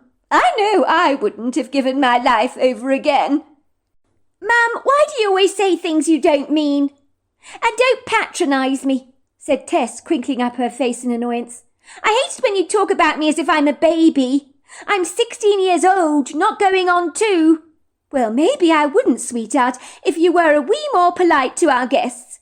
I keep telling you to tame the sharp tongue of yours. Now, if you don't mind dreadfully, said Ginger, directing her focus on me, I will love you and leave you with my daughter here. We're in the grip of an emergency, and my daughter needs to come with me. We have to pop into town very quickly. An emergency has occurred and requires me and my daughter's prompt attention. So as I was saying, Ellie, your timing is impeccable, and thank goodness for that. The good Lord can be so good, can he not? And bring unlikely angels to our rescue. And today, Ellie, you are that angel. I know it's a bit presumptuous, leaving you here in the thick of things, but do you mind dreadfully running the pig and whistle for me while we're away for a few hours? It's all very straightforward. If anyone comes in here, check their names in the diary and tell them what pitch they're on. Make sure they've paid in full. If there's a pink tick there, you know that they've paid. Hand them this information leaflet and point them to the map showing the locations of the pitches that are on the back of the leaflet. All you need to do is welcome them to the Pig and Whistle. Tell them to enjoy their stay here. And if they need anything, to come to the visitors' centre, and they only need to ask. Over there on that counter are leaflets of things they can do here in the Blue Mountains. Recreational activities, sports, places to eat, and so forth. We won't be gone for very long. If they want to buy anything from this store, souvenirs or food items, just charge it to their pitch, and they can settle the cost with me later with their account. When I've got more time on my hands, I'll teach you how to use that ancient cash register over there, but right now I'm too busy to do that. We don't use a computer here. I don't want to risk the computer crashing. I prefer the old ways personally. She steered me behind the counter, patting my back affectionately. She turned her attention to her daughter. Tess, I'm afraid I've got some rather bad news. As I said, you need to come with me. I need your help with your grandmother. She's only gone and fallen down the attic ladder. Boris Goldberg found her lying there in a heap on the floor, groaning in pain. Good job he checked in on her. He's just given me a call. We need to check up on your grandmama at once. Is she going to be all right, Mum? Asked Tess, her eyes growing wide with concern. I was glad to see this cocky teenager appeared to have a heart underneath all the bravado. Well, your grandmother said it's only a sprain. Boris says she's hobbling around her house like a drunken sailor. But we need to check up on her, don't we, to make absolutely sure she's all right. Your grandmother always underplays everything. You know what she's like. We need to take her to accident and emergency to just check she hasn't broken anything. Honestly, that mother of mine is the end. What was she doing rummaging around a dusty attic in the first place? I mean, I ask you. I warned her to let me go into the attic if she ever needed to retrieve anything. She seems to have forgotten that she's not 23 anymore. She's not nimble on her feet. But will she listen to a word I say? Will she take any well-meaning instruction and advice? Absolutely not. The woman is mulishly stubborn, and as contrary as that girl in the kids' nursery rhyme. Mary, Mary, quite contrary, that one. I gather she thought she'd some vintage comics in the attic somewhere that can fetch a hefty price tag online. But that attic looks like a bomb has hit it, so finding those comics will be like looking for a needle in a haystack. I was about to interrupt Ginger's earnest conversation with her daughter, to protest and exclaim that I was not actually Ellie, and I was simply here to ask directions to the nearest town. I was hopelessly lost, and my GPS had lost its signal, when both mother and daughter scooted out of the sight office, giving me warm smiles. Even Tessa managed to give me a half-hearted grin, possibly because I had momentarily relieved her from her laborious job, and who could blame her for that? A prickle of sweat broke out on my forehead, from something a lot more ominous than the stifling August heat. I watched the duo from the window. Ginger was patting Tessa comfortingly on the back, and the two of them dashed down the steps of the sight office to the asphalt parking bay, shaded under the umbrella-like canopies of the tall, lofty oak trees.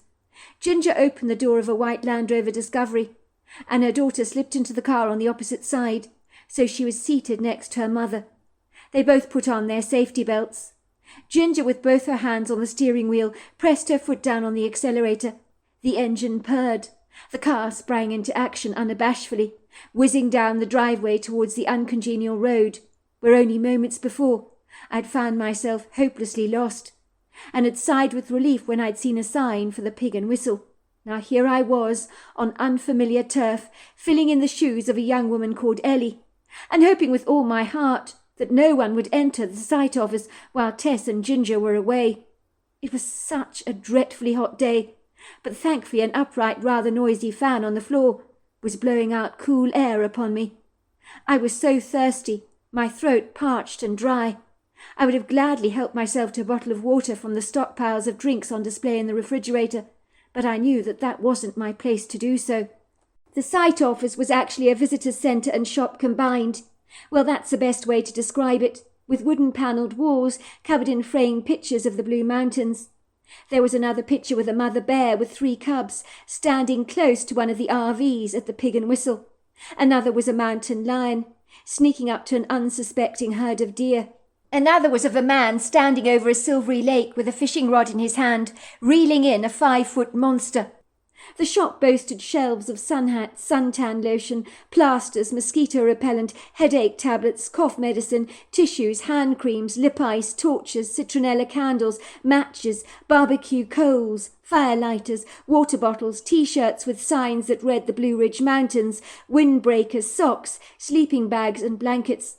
And then there were shelves of food, from baked beans, tuna, sweet corn, mayonnaise, bread, milk, tea, coffee, cookies, graham crackers, marshmallows, chocolates, chips, and a fridge full of food like butters, cheeses, sausages, bacon, burgers, marinated kebabs, and all manner of cold drinks, from Diet Cokes to Mountain Dew.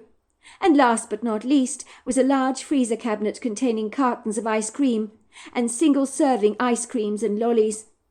For the first few minutes, nothing happened. I was praying hard that no one would turn up, but I was to be disappointed, for my hopes were short-lived. My prayers seemed to fall on mute ears. Before long, the bell on top of the door jangled. My heart began to leapfrog in my chest. My throat suddenly felt terribly scratchy and dry. I knew this was going to happen, being left to my own devices to deal with strange customers when I didn't even work here. This was insane. What was I doing here anyway? Why hadn't I told Ginger that I was not her sister's goddaughter, for goodness sake? I could smell the customers before I saw them, as the sight office was flooded with the powerful, nauseating stench of a cheap, flowery fragrance the woman was wearing, that made me sneeze, and was enough to bring on a throbbing headache, if you weren't careful. An elderly gentleman and woman entered the Pig and Whistle sight office. The woman frowned when she saw me sneeze.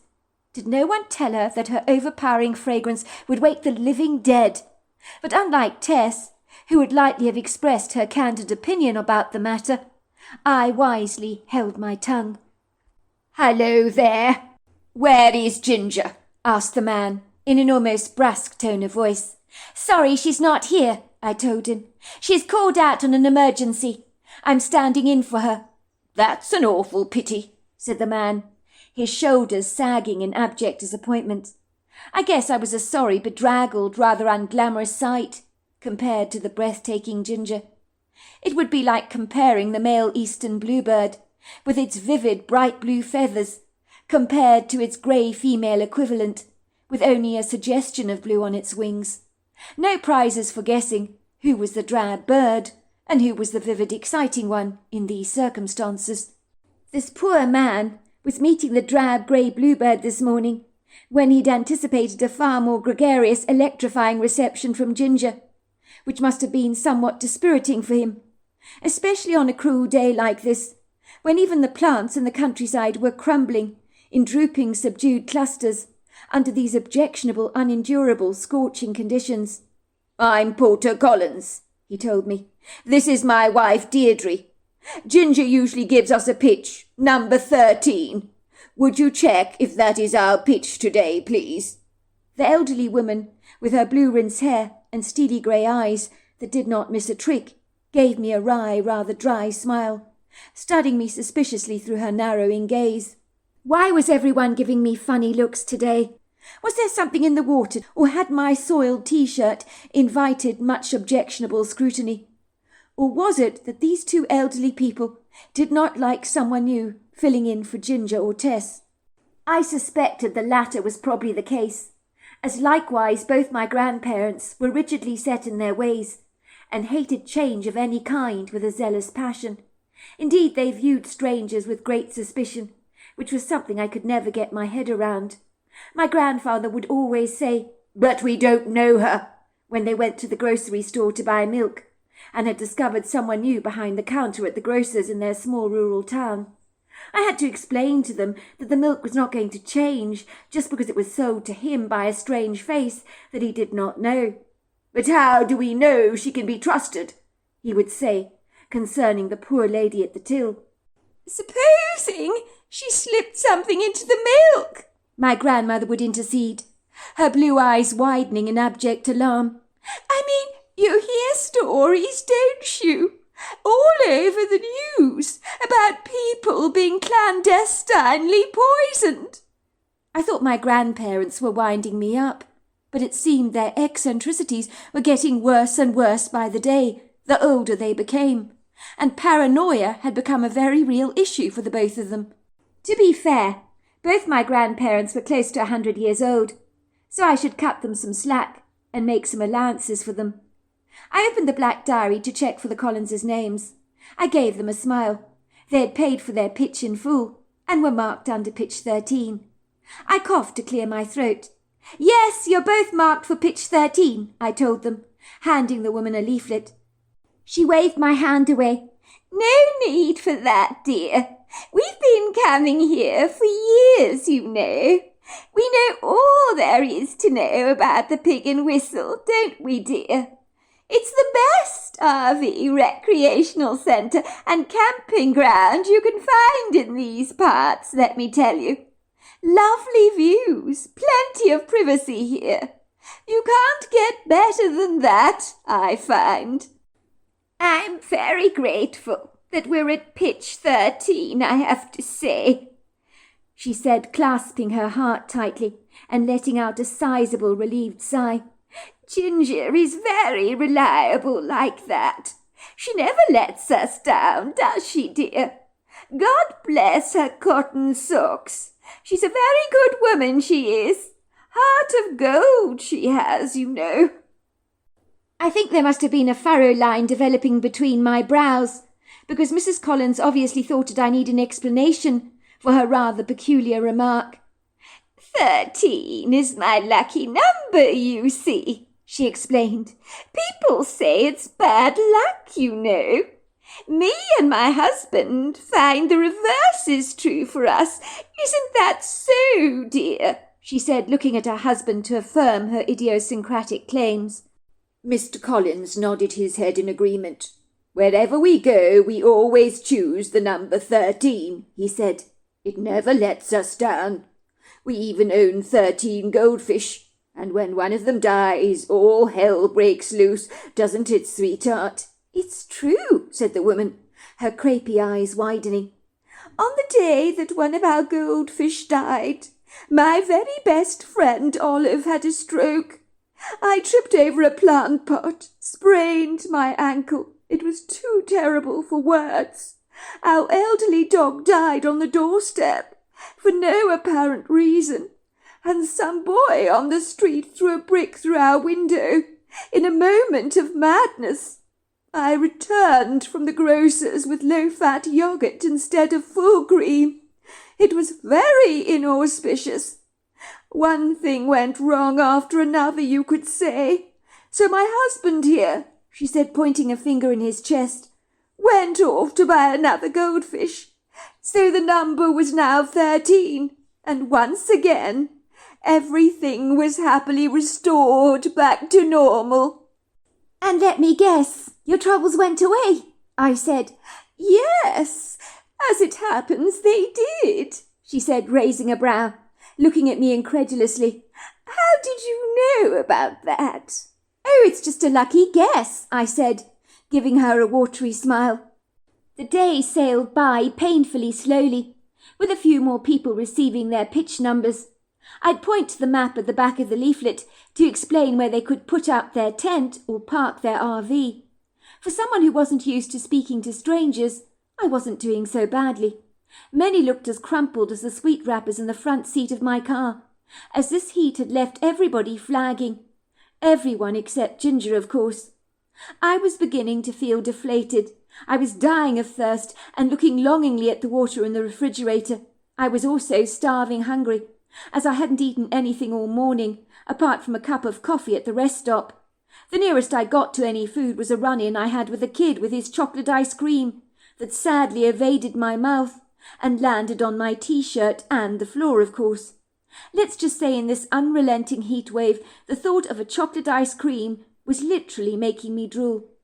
While Scarlett and Tess were away, I had time to think. I had only $50 to my name, and that would not get me terribly far. I needed a job desperately. Would it be so bad to pretend that I was Ellie, Ginger's sister's goddaughter, for a couple of days? I surmised that after a couple of days I'd come clean to Ginger, tell her the truth, and by then I'd have made myself indispensable. I mean, Ginger did mention she was going to advertise for the job anyway. Would it be so wrong to impersonate her sister's goddaughter? I had serendipitously come along at the perfect time. She had said as much. Maybe I was meant to work here after all. It would mean I'd live on the site and get paid for the privilege, and as far as I could see, living around spectacular scenic vistas like this, waking up to the natural world every morning, would be a pleasurable experience indeed. I had been travelling for over 8 hours to leave my miserable life in Crestwood, North Jefferson County, Birmingham, Alabama, behind me, and 8 hours was a sizable enough gap to feel far enough away from my dispassionate mother. From when I was a little girl, my mother had been tiresome, a very aloof woman who had never made my life easy at the very best of times. She had made no secret of the fact that she found me an expenditure that she would rather avoid, and that she believed that children were a dreadful nuisance. When my beloved father was around, my loving relationship with him reduced the prickliness of my thorny issues I had with my mother. My father was like that calming antiseptic lotion that could soothe away the scratches of my mother's detached disinterest towards me. "Don't you mind your mother, sweetheart," he would tell me lovingly, giving my hand an encouraging nudge. "She's never been terribly good with children, but despite everything, deep down I'm quite sure she loves you very much indeed." Even at that young, impressionable age, I knew instinctively that my father's kind, well-meaning words were very hollow. I think he really wanted to believe them as much as I did. "But she hates me, Dad. I know she does," I protested. "Don't be so hard on her, Brittany. Your mother, well, she's a complicated woman, isn't she? She had a rough childhood, you know. Her parents didn't have much time for children. I expect their indelible influences have rubbed off on her. It's difficult not to be touched by the environment upon which you were raised. The very thing she despised her parents that they did to her, she's inadvertently doing to you. But give the woman a break. I'm sure her heart will soften in due time. I mean, these days your mother has a very good relationship with her own parents. Things change. Just you wait and see." I'm sure he tried to persuade himself that the cold, complacent woman he had married was capable of loving her own progeny. If my mother were a fish, she'd probably have eaten her own offspring with gusto. It's known as filial cannibalism, and across the board you find animals often eating their young, especially if sickly or deformed, or maybe if they don't want them, like my mother did not want me. I had seen other kids being ferried to and fro from school, and I believed that the mothers had to be acting when they behaved so lovingly towards their... When my mother, for example, hung around other mothers at the local school for a gathering like a play, or watching us play sports on the school playground, she would hypocritically pretend to be a devoted, loving parent, giving me warm smiles and very cold, distant, counterfeit hugs that appeared very affectionate. That would all naturally vaporize like the steam from a kettle when we arrived back at home and no one was watching her artful performance. At home, the tiger in her would ultimately come out, rather predictably, with a perfect tuned synchronicity of a pretty bird and a cuckoo clock. The only trouble is, my mother's ill-considered, objectionable outbursts were never small, delicate, nor were they pretty. She could have a cantankerous mood on her, like a cranky rhino or an unamused testosterone-charged elephant, and she would growl viciously, exposing a mouthful of her dentures, and say, "Go to your room now, Brittany. Children should be seen and not heard. Honestly. And make sure you do your homework, and I don't want to hear a whistle from you until it's dinner time. Do you understand?" My mother never told me she hated me, but she might as well have done, as her apathetic insouciance towards me was unmistakable. In many ways, her detached indifference was a lot more hurtful than hate. If my mother had hated and despised me with a burning passion, there was still hope that the pancake could be flipped over to the other side. In hate and love, there is passion, and that kind of electrified energy cannot be put out. It's alive, frenetic. But a nonchalant dispassion, well, that is not easily salvaged. It's as good as dead, like the remains of a crumbling property, after the wrecking ball has had its wrathful way with it, mercilessly bringing it to the ground, and there is no reviving a heap of rubble or dust, unless you're God, of course. My relationship with my mother had flatlined, especially after my father had died, of a long, mysterious illness that they suspected was connected to Lyme's disease, although that was never verified, nor was it confirmed. His diagnosis actually confounded the doctors, and no one could agree on the cause of his condition. But one thing they could confirm was he was dying, so they managed his pain and kept him as comfortable as they possibly could. Even the medical examiner put on the death certificate, "Cause of death unknown." Me and my father had been so close, and he'd loved me unconditionally, so his warm, commanding presence in my life had shielded me from the storms of my mother's tempestuous abuse. When he was sick and my mother was cleaning the house, I would sit on the other side of my dad's bed, and we would talk for ages and ages about everything and nothing. He never minded remotely being disturbed by me, no matter how sick he got. But if my mother knew about my clandestine visits to his bedroom, she would not have been very pleased. I would have been falsely accused of making my father's fading condition far worse, when I believe my visits to his room were the highlight of his drab day, that in between intervals of sleeping was probably spent staring up at the ceiling, at a very beige, rather bland world, devoid of hope and light, as my mother insisted on keeping the curtains drawn all the time, so he could not even enjoy the views from his bedroom onto the backyard. But when I visited him, I opened the curtains and the windows to invite in all that fresh air. I think dark rooms play havoc with the Arcadian rhythms of the body. By all accounts, even on his deathbed, my father assured me my mother would definitely change. I know she doesn't like children, but I'm sure as she gets older, she'll be so glad you're around, especially after I'm gone. I'm sure you're right, Daddy. When I'm a bit older, Mum will like me more.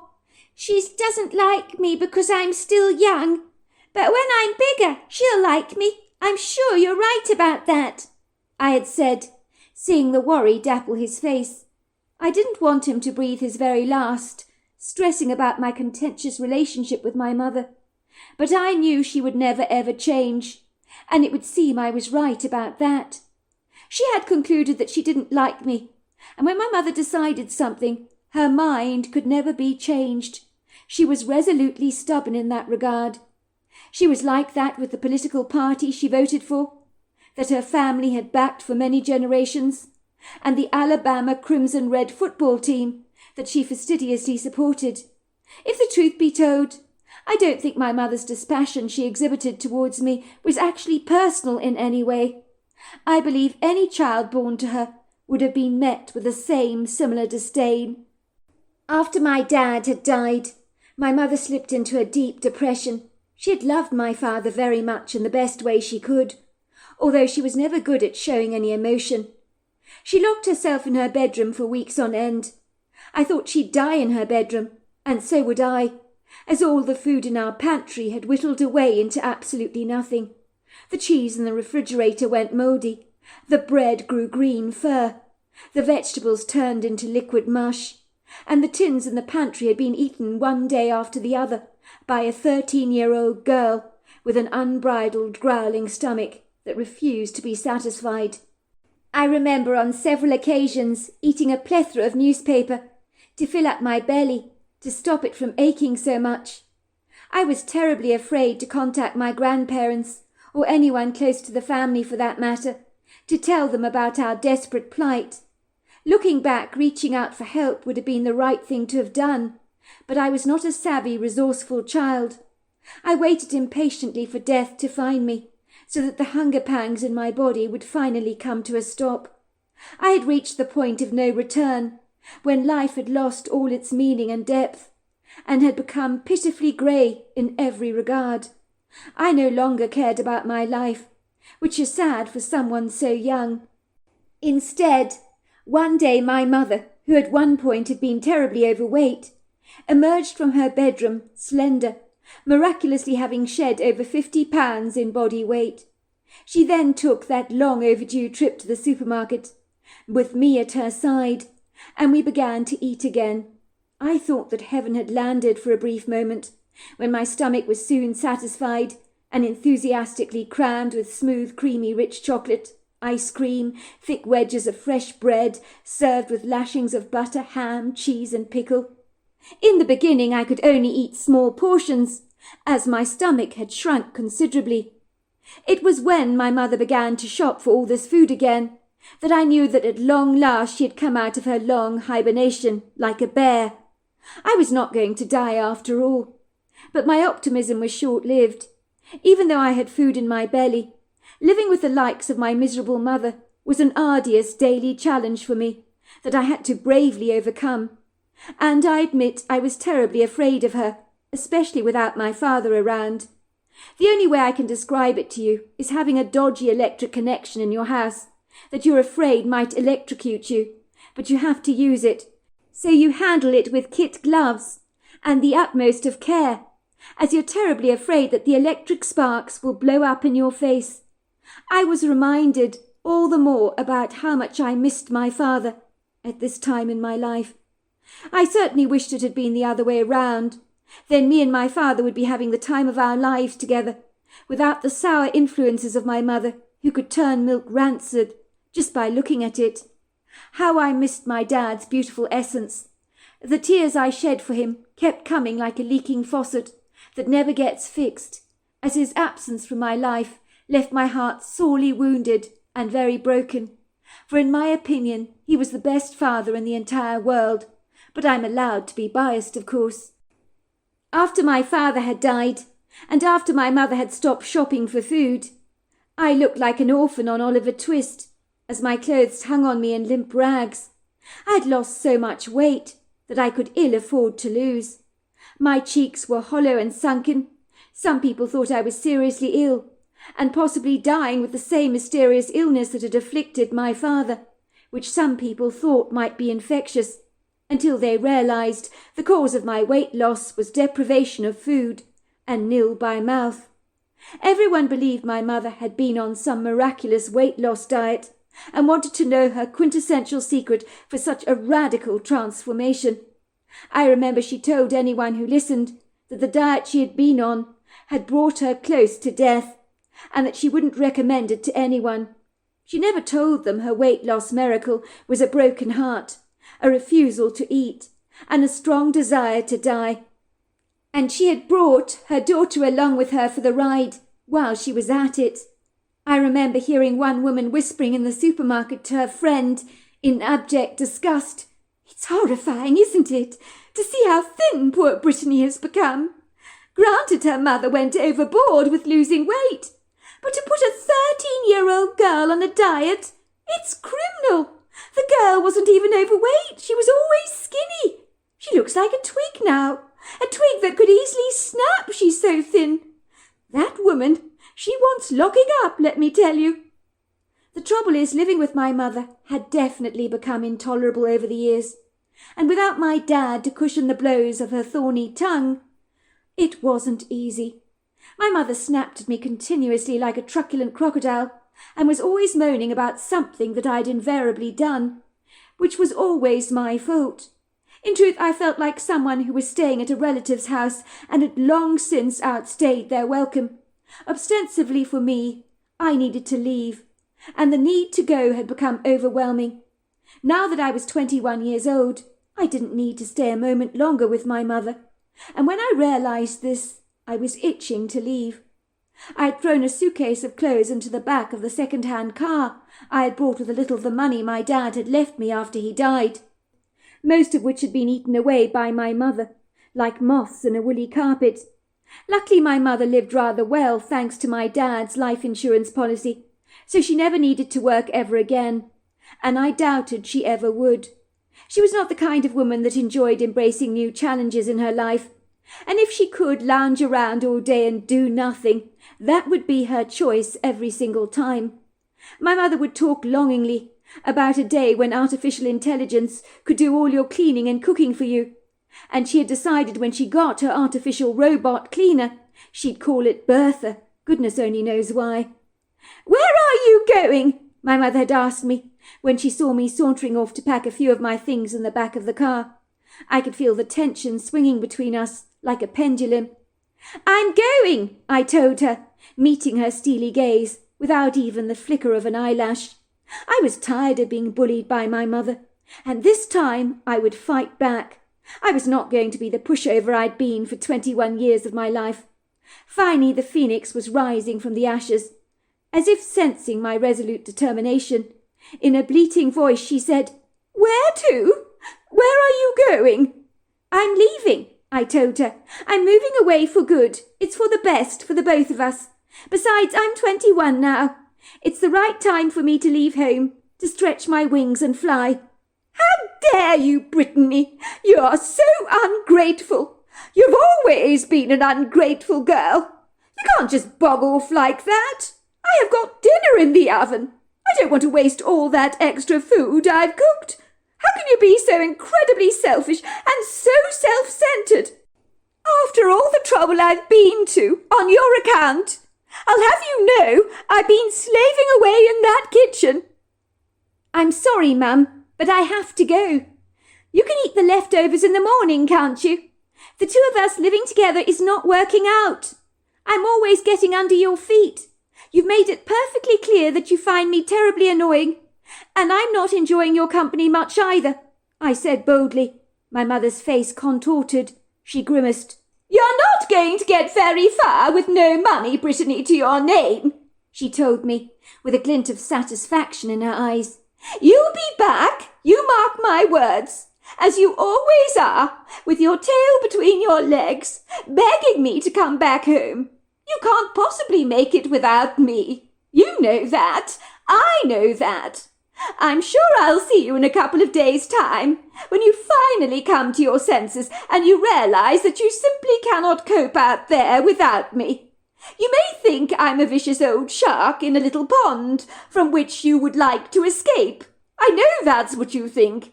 Let me tell you, Brittany, there are monsters out there in this big wide world of ours, she said, eyeing me with a satisfactory gaze. Monsters that would eat you alive for breakfast, Brittany, if given the chance. You're callow, desperately naive, incredibly ignorant, and you really don't have a clue how tough it is to survive out there. You're terribly inexperienced. In that revelatory moment, it dawned on me that despite the fact my mother didn't like me terribly much, she didn't want me to abandon her or leave her either. She might have been cantankerous and crabby with me around, but who could she be cantankerous and crabby with, now that I was going away? She'd have to make war with the iron skillet in the kitchen. She couldn't have it out with me any more, as there was no one to blame but herself when anything went wrong. And the thought of my mother throttling the kitchen wall, in a moment of anger, gave me a small measure of satisfaction, I have to say. I got the profound sense she didn't want to be left alone in her own less than agreeable company. Maybe she even realised how miserable she was, when she'd be forced to face her reflection in the mirror, to see what she'd become, and that would not be terribly pretty. She was relying on me to burn away all my resources, so I'd be forced to come back home, like a defeated soldier returning from war, battle-weary and lost. But that was never going to happen. I was going to make it work out there. Even if it killed me, I'd find a job, and that would be my first priority. Why had I spontaneously driven out to the Blue Ridge Mountains? God only knows the answer to that. It was an impractical, ill-thought-out, on-the-cuff decision on my part, that I would unlikely have made if I'd thought about things more judiciously. I wasn't thinking of destinations as I drove as far away from Alabama as I could get. It was when I was driving in the mountains that I realised rather late in the day that finding a job out here might be a challenge. That was until I found myself at the Pig and Whistle RV Recreational Centre, filling in for Ginger and Tessa. The question is, could I really pull this off? Would Ginger be willing to employ me when she realised I was an imposter, pretending to be her sister's goddaughter, Ellie? 3 hours later, when Ginger returned, her eyes swept across the Pig and Whistle site office until they rested upon me. Maybe she thought I'd have done a runner and was pleasantly surprised to see me still there. Perhaps her sister's goddaughter had a notorious reputation for bolting from her job. "Are you all right in here, Ellie?" she asked me, flashing me one of her warm smiles. "We're a chock-a-block busy today, aren't we, I'm afraid? August is such a busy time of year." I nodded to her, unable to say very much. "Did anyone show up?" I nodded and pointed to the names in the book. "Good girl! I'm very proud of you, Ellie. You've done an amazing job. Well done. I hope you've helped yourself to drink and some ice cream, have you?" "No, I haven't," I told her. "How can you be all right then, sugar, without any refreshments? Take something quick before you pass out on me. What kind of a boss would that make me? I don't want to be accused of being a slave driver, do I, for abusing my employees in my charge, especially in these killer conditions that are not for the faint-hearted, let me tell you. I mean, people, they come here to the Blue Ridge Mountains to escape the scorching heat. But today has been atrociously hot for the mountains. My guess is it won't last, I'm glad to say. It's usually pleasingly cool here in the mountains, but at least the temperatures will definitely dip tonight, I'm glad to tell you." Tentatively, I pulled out a bottle of water from the refrigerator, and Ginger watched me as I guzzled it up like a thirsty dog. "Oh, look at you, dear. You're desperately thirsty. I don't know why you didn't help yourself to some water before. You make me feel quite dreadful. At least that's better. Now, Sugar, you must have another drink and help yourself to some ice cream." I wanted to tell Ginger I wasn't her sister's goddaughter, but I just couldn't do it. Thoughts of returning home to my mother reminded me that I needed this job desperately. I could only hope that Ellie, whoever she was, would not turn up, or I would find myself in heaps of trouble. "You carry on, girl. You're doing a marvellous job," said Ginger. "You're working so good on your own. You really are. I'll be back later. The visitors' centre closes at 7 p.m. Do you think you can manage until then? We share the shifts in here, especially when it's very busy like this." "I'll be fine," I told her, not really sure whether I would be, even though the water had helped considerably. I was beginning to smell the sweat on me, and I'm not a sweaty person by nature. I felt sticky and incredibly uncomfortable, and was dying to rest my aching legs. Suffice to say, the rest of the day crawled by at a snail's pace, as if it was determined to prolong the agony for me. At about 5 to 7, Ginger walked into the visitor's office. I was so glad to see her. I had no idea what she'd been doing all day, but she looked as if she'd been pampered in an air-conditioned beauty salon. But on closer inspection, I was glad to see creases of tiredness had developed around her eyes. She scanned the diary and asked me, "How did it go, Sugar?" "All the reservations have arrived," I told her. "I welcomed people, gave them leaflets, pointed out their pitch on the map. Everything went very well. Some people bought items of food that I've put on their accounts." "I'm so impressed," said Scarlett. "You've excelled yourself, and you've got fabulous initiative. I am so glad you came along. But if you're going to stay here with us, Sugar, it would be nice to see you put a smile on your face. Pig and Whistle visitors don't like to be greeted by a sad face, and you do look a sorry sight, if you don't mind my saying so. You don't come on a weekend break to encounter someone's broken heart, do you? People come here to escape, to get away from it all. The mountains can be very forgiving, which is why people are naturally drawn to them. It's why I came here, after my heart was badly broken, when my husband cheated on me." I looked at Ginger, with my mouth dropping open. Her husband had cheated on her? How could anyone cheat on Ginger? Were they stark raving mad? "Don't look like that," laughed Ginger. "If your mouth drops open any wider, you could swallow an entire fish. It's life. It happens to the best of us. I'm not immune from being cheated on, you know. None of us are." "But you're beautiful, and you're so nice, and your voice, it's like honey. You've got such a pretty voice, Ginger." "Why, Sugar, you do say the sweetest things. I think I'm going to really enjoy having you around. You're very good for my morale." With Ginger being so candid with me and so upfront, I felt she deserved the same respect. I think there's something I need to tell you, Ginger. I'm not your sister's goddaughter. I'm not Ellie." "And thank God you're not," she laughed, her laughter lines wrinkling up around her eyes. "If that were the case, Sugar, you'd have swanned off ages ago.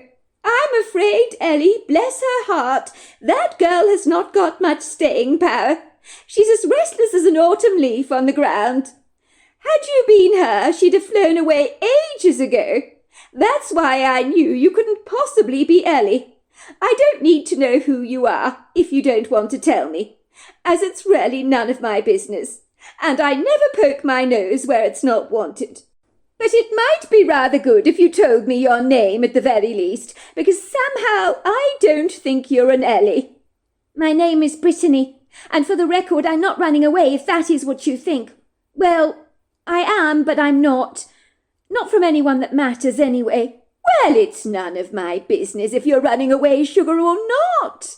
Everyone's entitled to their secrets. Goodness gracious, I've had enough secrets of my own growing up. I ran away from home once with a boy when I was 15 years old, so I'm not in a position to judge. Well, if you want to work here, Sugar, for your room and board, I think I'd better take you to your accommodation. So you better go and retrieve your belongings from your car.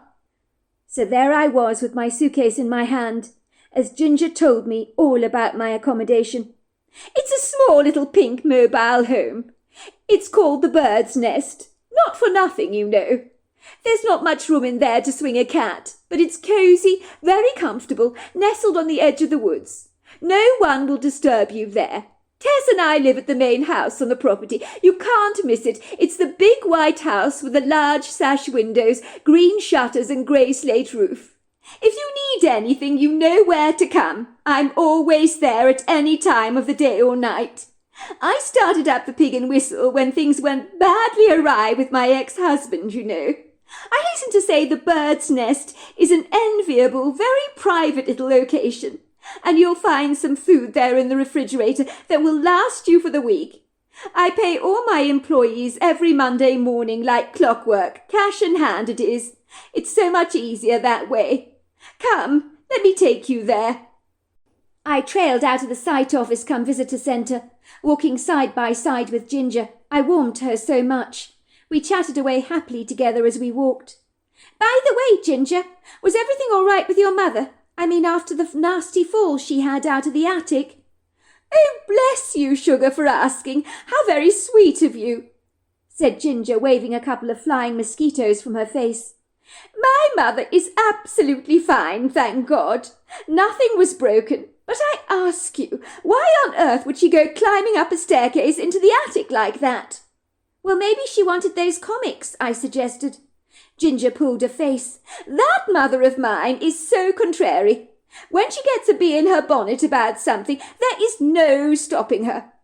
I got Boris to look for those vintage magazines, or she'll be up there in the morning again, risking life and limb to find the things, and won't stop until she does. That damn woman never listens to any sound advice. She always knows better than everyone else. On one occasion, at 75 years old, I found her on the roof with a hose pipe washing the leaves out of the gutter. And if it wasn't for Boris, she may have slipped off that roof. That man is always checking up on her, and if it wasn't for him, I would have a heart attack, worrying about her all the time, not knowing what on earth she's getting herself into. I could smell people's delicious mouth-watering aromas of their barbecues, sizzling meat, spicy marinades, wood smoke in the air, and hear the muffled voices and laughs of campers. But the great thing was you couldn't see anyone, as all the pitches were spread out over an extensively large area, some around the silvery lake, some in the trees, so it meant everyone had a private camping spot that was exclusively their own, which in my book made the Pig and Whistle a very desirable, rather special RV recreational centre. It was still light outside, as the sun was due to set in under an hour's time at 8:30 p.m. It would seem the sunlight from the blistering afternoon had finally given up the ghost, and had retreated into the shadows, and even the flagging mountain flowers were beginning to revive themselves, as a cooling mountain wind audaciously whipped over the valley. I could see the white house with the gables, the green shutters, standing up against the undulating verdant hills, draped with pretty carpets of yellow, pink and purple wildflowers, surrounded by gorgeous lofty trees, which I guessed must be Ginger's house. It was breathtakingly beautiful, and in that moment I knew why she'd chosen to live here in the mountains. In truth, I secretly envied Tessa for having such an amazing mother like Ginger. In the furthest distance I could see the prominent, curvaceous signature of the imposing Blue Ridge Mountains that impregnated the skyline with their voluptuous contours that were now steeped in a long veil of overlapping white mist. Ginger took a narrow path through the trees with a sign and arrow which read the Bird's Nest. It was so cool walking through the tall, lofty trees that rustled their boughs in the cool breeze. The voices of campers was now faint on the wind. Then I saw it, nestled against a mountainous outcrop, hemmed in by trees on every side, in a small little rocky clearing, a pink mobile home, a tiny one at that, with a sign on the outside that read "The Bird's Nest," which seemed apt, because although quaint and quirky, it was dwarf-like in its proportions, but it was so charming in every regard. "Here we are, sugar," said Ginger. "Isn't it the cutest little mobile home you ever did see in your entire life? You wouldn't even know it was a mobile home, would you?" "It is rather enchanting," I admitted. Ginger pulled out a key from her purse and handed it to me. "Now I will need you back at reception in the morning at 8:30. I would strongly advise you wear some mosquito repellent tonight. If you want to avoid being eaten alive, that is. There's plenty of insect repellent in the bathroom there. Also, don't leave any food out of doors. You don't want to attract the bears. That's why all the campers in the tents lock away their food at the refrigeration centre, which is bear-proof, I hasten to say.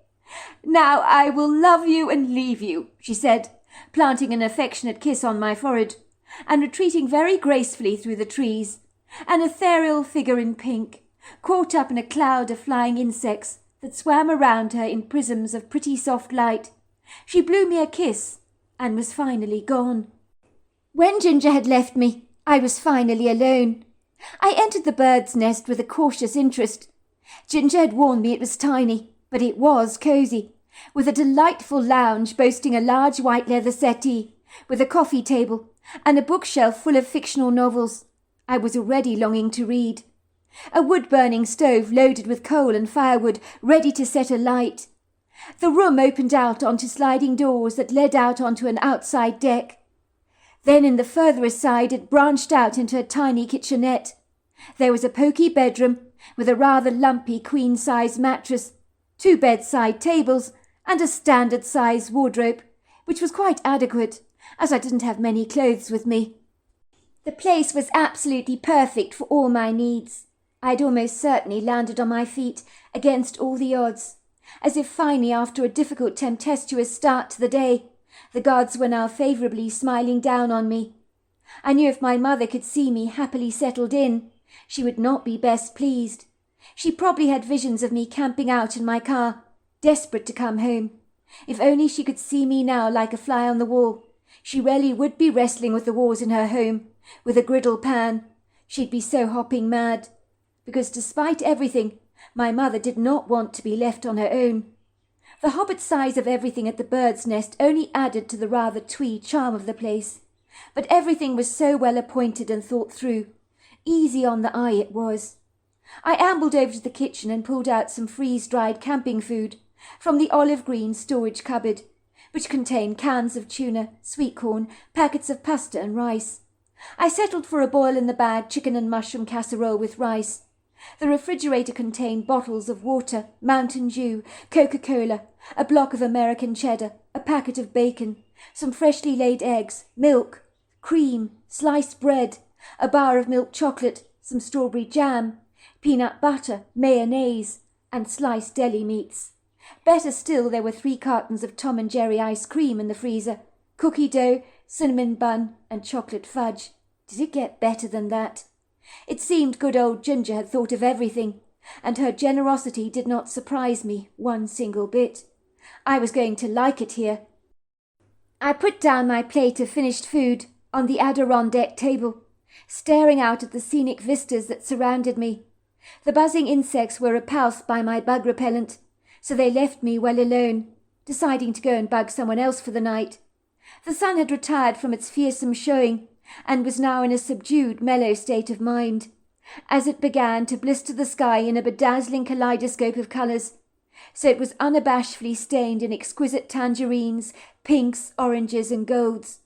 The trees of the woodgrove began to swing as the wind whistled through their verdant boughs. The temperature dipped considerably, and a pleasing coolness washed over me. That was such a relief. I lay back on a cushioned sun-lounger, with a warm blanket draped over my legs. It was getting very cool, as Scarlet had warned it would, and the muggy hot air of the suffocating afternoon had all but faded away, and was but a distant memory. My meal had been satisfyingly delicious, as the crisp mountain air, fragrant with pine, honeysuckle and lilacs, intermingled with wood smoke and barbecue meat, made everything taste absolutely wonderful. Besides, it certainly helped that I was ravenously hungry. I did fancy some cookie dough Tom and Jerry ice cream, but I felt far too lazy to go and get it. My aching, fatigued legs were way too exhausted after having stood up all day at the Pig and Whistle Visitor Centre that I couldn't even move an inch. They were like the crumbled breadcrumbs that have fallen beneath the table after a meal, that you couldn't be bothered to sweep up. I don't know how long I languished there, on that comfortable sun lounger, but I did not want to move a muscle, if I could possibly help it. I was so spent. The gold sky dissipated, spurting out black ink over the firmament, so that the curious eyes of the silvery stars peered down at me, while a luminescent half-moon poked her head through the sky, her soft prisms of pearly light subduing the darkness to a certain extent. It was so beautiful, and I did not budge, for I was parked under the starry night, like a boat in a mooring sight. My eyelids fought the battle to remain open, but were brazenly defeated and overcome by the dogged determination of my Arcadian rhythms that were intent to send me off to La-La Land as quickly as they possibly could. I fell into a blissfully deep sleep, where no mosquitoes jabbed my skin with their merciless blood-sucking lethal injections of wrath, nor did even a lonely spider crawl across my blanket.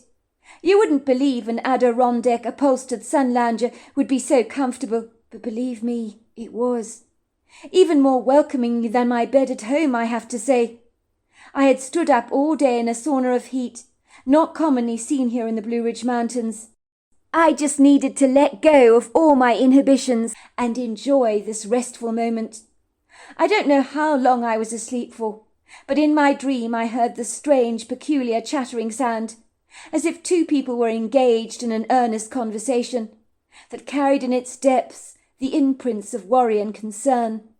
They were speaking to each other backwards and forwards in a foreign language I did not understand, their voices crisp, articulate and clear, punctuated by much expression, which made my dream amusingly entertaining.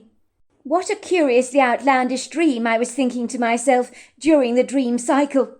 At some point in this dream I opened my eyes, or at least I assume I did, still believing that I was fast asleep, and my detailed dream got more and more strange. Standing before me were two idiosyncratic creatures that towered at about 8 foot tall, covered in long flowing dark hair, with strapping robust bodies, ponderous shoulders, and very concerned, rather bewildered expressions on their human-like faces. One of the creatures that in my dream I knew unequivocally was a Bigfoot was tapping me with her large sausage-sized fingers, and I could hear the words in my head. "Are you all right?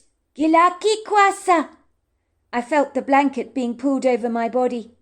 I stared at two pairs of dark eyes, scrutinizing me intently. The voices filtered in the background. "Kilakwana, ilanitoloba, ikona ninatsikali no, atika, hilakikwa, omanitilana ilokola, isani, itaki." I remember thinking that this extraordinarily colourful and vivid dream of mine was so explicit in its attention to detail, as most of my dreams in the past have been indeterminate, leaving behind a nebulous, foggy residue, and an impalpable impression that at the very best is enigmatically ambiguous, and almost always indeterminate. But this evocative dream was delineated and factualistic, which made it appear all the more comprehensible. And it was such a terribly pleasant dream that I just didn't want to let go of it. So I closed my eyes as tightly as I could, trying to hold on to that dream, like a kid hanging on to a kite, lest it should float away. I didn't want it to do that. I drifted off to sleep, awaking in the morning to the soft light of the sun glowing brightly on my face. I jumped out of my sleeping position with a start, realizing I'd failed to even return to bed, but had slept on the wooden deck all night, on a very comfortable Adirondack chair. I could hardly believe that I'd remained under the stars like that. The fleeting memory of my lucid dream, and the Bigfoots who had crossed over the threshold of my illusory state, left me feeling more than slightly startled. That had not really happened, I resolutely told myself. It couldn't have happened. But if it hadn't, why did it feel so incredibly real? Why were the abstractions in my mind so detailed? Dreams were not normally like that. They were usually vague conceptualizations. Of course it wasn't real, I told myself. But somewhere, under the deep layers of my stout-hearted denial, lay buried a sobering truth that I did not want to confront. Denial can befriend us as a useful tool, when needs must, when we desperately want to abdicate facts that we choose to spurn, for they wantingly inconvenience our sense of comfort. I shook my head, persuading myself that the intoxicating mountain air had inebriated my senses so much that during the night, in REM sleep, I was seeing things that weren't actually there. I discovered from the clock on the kitchen wall that it was 7:30 in the morning. I had an hour left to kill before I returned to the visitors' centre. I realised I was completely famished, so out came the eggs and bacon. I scoffed them down hungrily, washed down with some coffee, and then I enjoyed a fresh shower that wiped away the filthy sweat from the previous day. I almost felt as if I had been completely revitalised, like a snowdrop that comes back from the dead. I put on a fresh pair of shorts that I'd pinched from my best friend's wardrobe after she'd piled on the weight from her last pregnancy, along with a bright pink T-shirt with a logo on the front that read "Smile" and "The world smiles with you." I thought Ginger would appreciate that, as she'd been on about me smiling at all the guests at the Pig and Whistle, to make them feel very welcome, so the T-shirt seemed rather appropriate, and I hoped would reinforce its positive upbeat message to all the visitors. I sat on the Adirondack chair to enjoy one more mug of coffee, and I couldn't shake the inexplicable gut-wrenching feeling that someone was watching me. I could feel curious eyes drilling into me. I was sure I'd seen a dark silhouette moving between the trees, and a pair of bright brown eyes. Was I going completely mad? What was this mountain air doing with my head? Creating and planting all kinds of ideas in my mind. Once I'd washed the dishes for my breakfast, I locked the door of the bird's nest behind me, stuffing the keys into the pocket of my shorts, and then I made my way to the Pig and Whistle site office, with the pleasant shafts of morning sun nudging my skin. Oh my word, it was such a beautiful day. It would seem the heat wave that had throttled its vindictive mean hold over the landscape had retreated. The air was significantly cooler, and the piercing, obtrusive sunlight was not so invasive, but pleasingly pleasant. When I opened the door of the site office, the bell on the top of the door jangled. I was greeted to the contemptuous scowls of the ever-so-belligerent Tessa. She poked a finger at me and said brusquely, "You are late. You were supposed to be here by 8:30. What time do you think it is now? It's 9:25. My mother does everything by the book here. She expects all her employees to be at work on time. She won't be best pleased if I tell her you were late on your very first day." "Please don't tell her. I'm so sorry," I said apologetically. "I had no idea. I genuinely thought I was early." The young girl's eyes softened. "Well, as long as you don't go spinning more yarns about being Dolly Parton or pretending to be my aunt's goddaughter Ellie, we'll do just fine together." Her eyes narrowed stubbornly. "You seem to like impersonating other people, don't you? What's wrong with being yourself?" "Maybe being myself is boring," I said. Tessa looked at me sympathetically. "You really think you're boring?" she asked me. "I suppose I do," I said. "Let's just say after meeting your mother yesterday, I think I can confidently say that I am rather boring. Your mother's like a peacock. I'm like a peahen, you could say." "Well, I don't mean to be rude, but you're very drab looking. You don't exactly look exciting. If you dyed your hair a bright colour, put a piercing in your nose and in your ears, you would be a lot more interesting and get so much more attention. I mean, look at you. You're so plebeian. Your clothes are prosaic, very stodgy. Even if the sad little uninspiring message on your T-shirt is anything to go by, you're telling us to smile. But I'm not buying it. You look miserable as hell. And I would be too if I looked like you. I mean, I can give you some pointers if you like. You don't want to scare away all our clientele with your wishy-washy appearance, do you?" I don't know whether people visiting the Pig and Whistle would really care what I look like. I mean, everybody's casual around here. But you're right. I probably could do with a spot of brightening up. I mean, look at you and your mother. You put me to shame. I suppose I need to inject more colour into my monochromatic life. You're right about that, I suspect. Are you for real? Of course I'm right. How about I dye your hair bright purple? You'll look absolutely amazing, and it's so in vogue at the moment. You won't regret it, she said, her eyes looking hopeful, as if she was longing to transform me by offering me a makeover that I doubted I could refuse, even if I wanted to. I secretly thought to myself that this was the way to win the rather difficult tempestuous teenager around, was to admit that she was right. It had always worked with my mother. It was rather like applying a soothing arnica gel to an inflamed cut. It would seem being amenable to Tessa would lightly tame down her intemperate mood. Very well, I said. Do with me what you like. I suppose purple hair is better than just being a dirty blonde like I am now. Of course it's better. It's way better. Your colour, oh, it's so dowdy. If you don't mind me saying it, it's more of a dirty blonde. It seemed I had won Tess over. She became infinitely nicer to me, showing me how to operate the old-fashioned cash register, how to restock the shelves when they ran low, how to replace the orders. Now make sure we have plenty of graham crackers, marshmallows and milk chocolate at all times, she told me. People always want to make lots of smalls by their campfires. Also keep the shelves fully stocked with insect repellent, citronella candles and sunblock. Check we have plenty of milk and ice creams, as they fly out of here faster than a witch's broomstick. People like extra-large T-shirts always, especially with the Blue Mountains on, so don't let them ever get out of stock. Let's just say, on Tessa's part, any wavering facetiousness she had left on her affronted tongue, she reserved exclusively for the customers of the Pig and Whistle. She certainly grew impatient with anyone who had the propensity to dawdle, whipping her blue pen against her diary, rolling her eyes in the back of her head. She pointed her pen at the map at the back of the leaflet and told a couple of people how to find their pitch. I told you, she chided to one customer, sounding rather exasperated, as the customer peered at the map closely. You take this long road over here, then you go past this large congregation of trees over there, then past the lake, then you turn right and then left, and your pitch is at the clearing opposite that mountain. Thank you very much for your help, the people would say gratefully.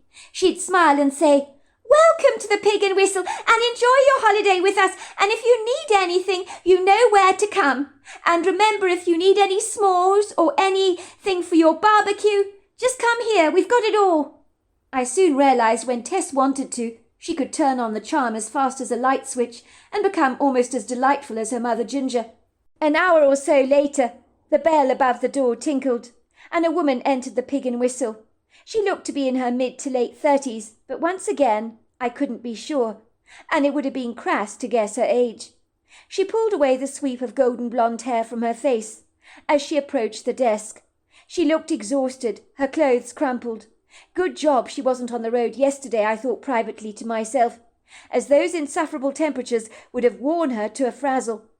The name's Anita Henderson, she told us. My husband has paid in full. Could you tell me what our pitch number is? We've been driving for 7 long hours. I am so fatigued you can't believe it. The journey was insufferable. My 6- and 7-year-olds have been whining all the way, driving me completely bonkers. I'm at the end of my tether. Tess was looking in the diary under Mrs. Henderson's name. Your pitch number 15. Pitch number 15. Sorry, dear, I didn't get that. What did you say? Did you say something about an itch? Are you referring to the mosquitoes in the area? What about an itch? Tess looked annoyed with the woman. She cleared her throat. I didn't say itch. I said pitch. P-I-T-C-H. Your pitch 15, she said loudly. Isn't that funny? I could have sworn you said itch. Now, where is that? Asked the woman, looking at her quizzically. How do I find pitch number 15? You must understand I've never been here before. This is my first time to the Pig and Whistle. Friends of ours recommended this place to us. My husband drove us here. He's waiting in the car, so I'll have to explain to him the map, and I've no sense of direction whatsoever. Do you think you could explain it to me like a baby, and then I might be able to understand?" "Of course I can help you," said Tess, pointing to the map at the back of the leaflet, circling the road that the woman needed to take with her pen. "We're over here at the sight office. Now you need to follow this road over here, then you turn to the right, you turn again to the left, you drive past the lake and opposite the woods. You'll find pitch number 15 over there." "Thank you," said the woman, peering at the map. "I think that's reasonably straightforward. Hopefully I won't help my husband to lose his way. I'm very good like that." "It is very straightforward," said Tess. "You'll have to be as dumb as Dumbo the elephant if you don't find it." "You're funny," said the woman. "I hasten to tell you I am as dumb as Dumbo the elephant." She looked at Tess with an amused look on her face, while waving the leaflet in her hand. "I better not get lost. I don't want to be Dumbo, do I? My children can play while we set the tent up. You may have genuinely saved me, my dear, from committing murder, because those children of mine are driving me completely dilly." "You might want to get your kids a couple of ice creams," I suggested. "Ice cream should keep them busily preoccupied, so that they don't annoy you too much while you're setting up your tent. It's just an idea, of course. You don't have to agree with it." "I can see, my dear, that you're not just a pretty face. You really have saved me from committing murder. I think an ice cream would be very appealing for my children, and for the adults as well," she said, scurrying over to the freezer and rifling through the contents. "Now, have you got any recommendations? What ice cream flavours do you think are good?" "You'll want the vanilla and raspberry blaze," said Tess assertively. "What about the vanilla and chocolate and peanut? I do love vanilla and chocolate," the woman said. "Oh, you don't want that." "No, not that," said Tess. "You want the vanilla and raspberry blaze. It's the most popular ice cream we sell in the shop." Of course it is, I thought privately. No one would dare buy any other ice cream except raspberry blaze when you're around, Tessa. The woman obviously felt pressurized to buy the raspberry and vanilla blaze ice creams and approached the counter with 4 ice creams in her hands. "You've got 3 raspberry and vanilla blaze ice creams here," said Tess, "and 1 chocolate and nut. I'll go and change the chocolate and nut one for a raspberry blaze for you. You don't want someone in your car to end up drawing the short straw, do you? When everybody's got the raspberry and vanilla blaze, and some poor sod is stuck with a chocolate and nut, they'll feel hard done by, that's for sure. And you don't want your kids to quarrel, do you? It's always best to get everybody the same." "I rather fancied the chocolate, the nut, and the vanilla for myself. I was going to eat it myself," said Mrs. Henderson, looking slightly put out. I could tell she really wanted the chocolate ice cream, but she did not want to offend Tessa. "No, you don't want the chocolate and nut. It's not nice," said Tess adamantly. "Nuts are very yucky. No one in their right mind likes them. You simply must have the raspberry blaze." And that had been that. The woman didn't dare challenge Tess, but the look in her eyes said, "But I really wanted the chocolate ice cream, and I really like nuts. I'm not a raspberry girl."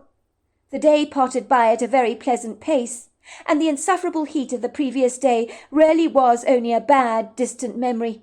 The sun today was gentle and kind, the breeze cooling, and all the visitors to the Pig and Whistle heartily glad that the weather had become so much more amenable. Ginger breezed into the Pig and Whistle a couple of times during the day, looking as glamorous as ever in an emerald green 50 styles dress, with white buttons and a slender white belt. Tess spent a lot of the day discussing with me what she intended to do with my makeover. Then the ringing sounds of the door occurred throughout the day, where customers came into the visitor centre for bookings, sometimes to buy something, or even for advice. And it had been quite a busy day. But I was genuinely beginning to enjoy myself working at the Pig and Whistle. And Tess, despite her idiosyncrasies and mulishly stubborn dominating opinions over everything, was turning out to have some redeeming qualities after all, showing me that she did have a sense of humour, even if she did keep it well hidden. It must have been 3:15 p.m. when the door of the Pig and Whistle was flung open with a forceful swing. The bell above the door began to jangle. We could see Anita Henderson running towards us. Her face looked pale and washed out, her eyes as wide as alarmed saucers. She sounded as if she was grappling to draw breath like an asthmatic. but I realised she was breathing so fast she'd been running. "I knew you'd be back, Mrs. Henderson," said Tessa cheekily. "You couldn't resist, could you? The raspberry blaze ice creams are to die for, aren't they? Let me guess, you've come for more." "I don't want any bloody raspberry blaze ice creams or whatever you call them," said Mrs. Henderson, growling fiercely at Tess. "For your information, they're not that great. By the way, I like chocolate, vanilla and nuts. I want my child. Where the hell is he?" she said, her eyes scanning the visitor centre, as if she thought we were hiding him behind the postcards, along the racks, or behind the T-shirts and windbreakers. Tessa's eyes popped open, shocked by the woman's outburst. "Sorry," she said, shrugging her shoulders.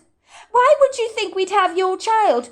We've been seeing people all day here, but no children have come in here except a 10-year-old girl and her mother to buy raspberry blaze ice creams, I'd like to point out." "Have you seen him? He's 5 years old.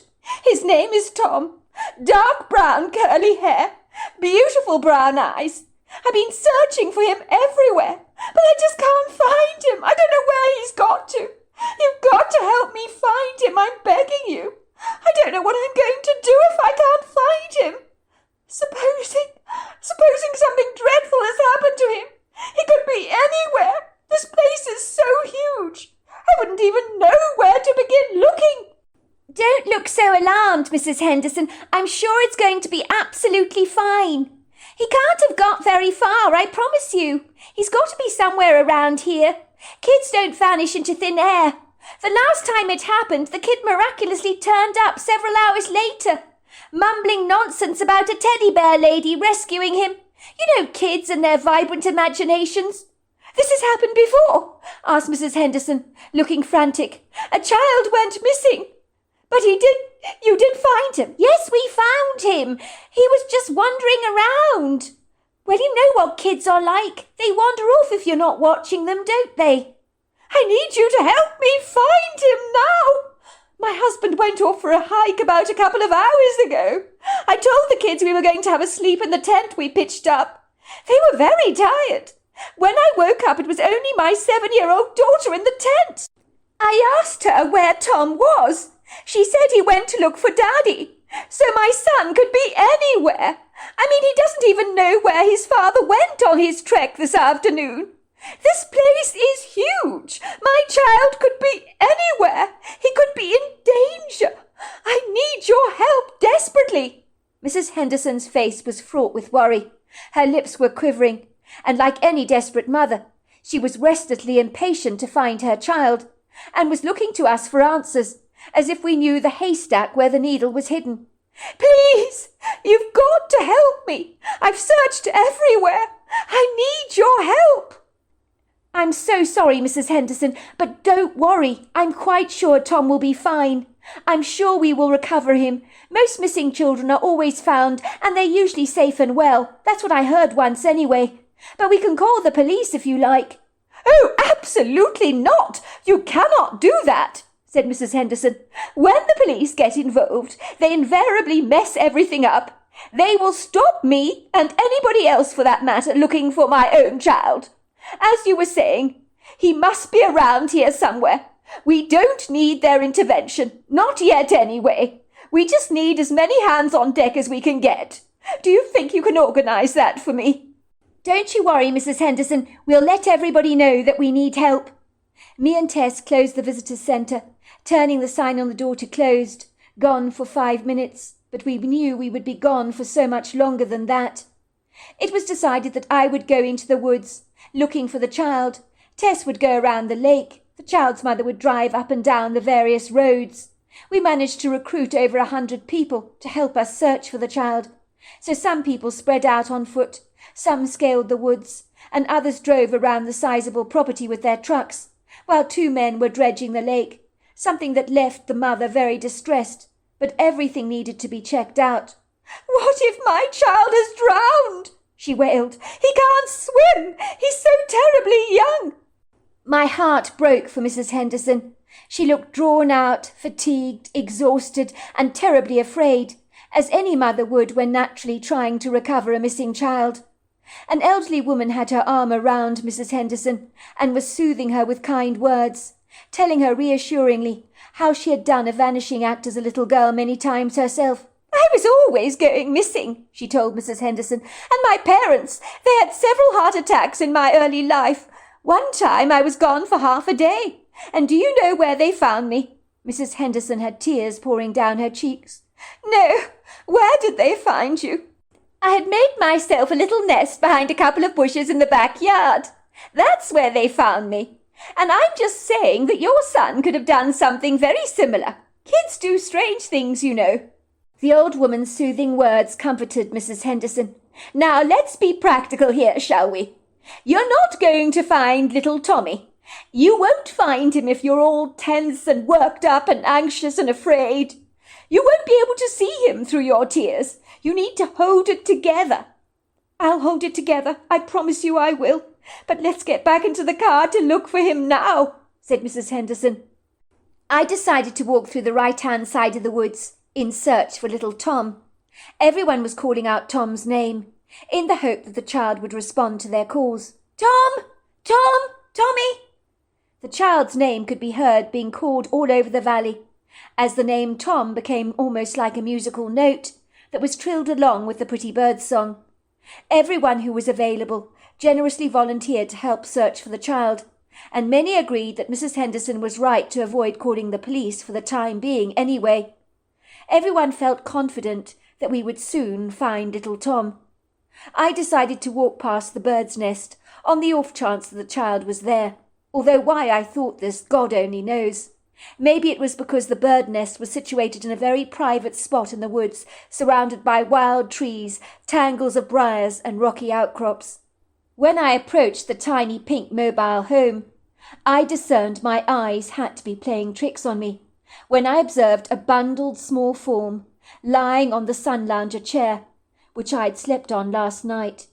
I knew instinctively it was the missing child, but to my astonishment a female Bigfoot appeared to be minding him, watching over the sleeping form.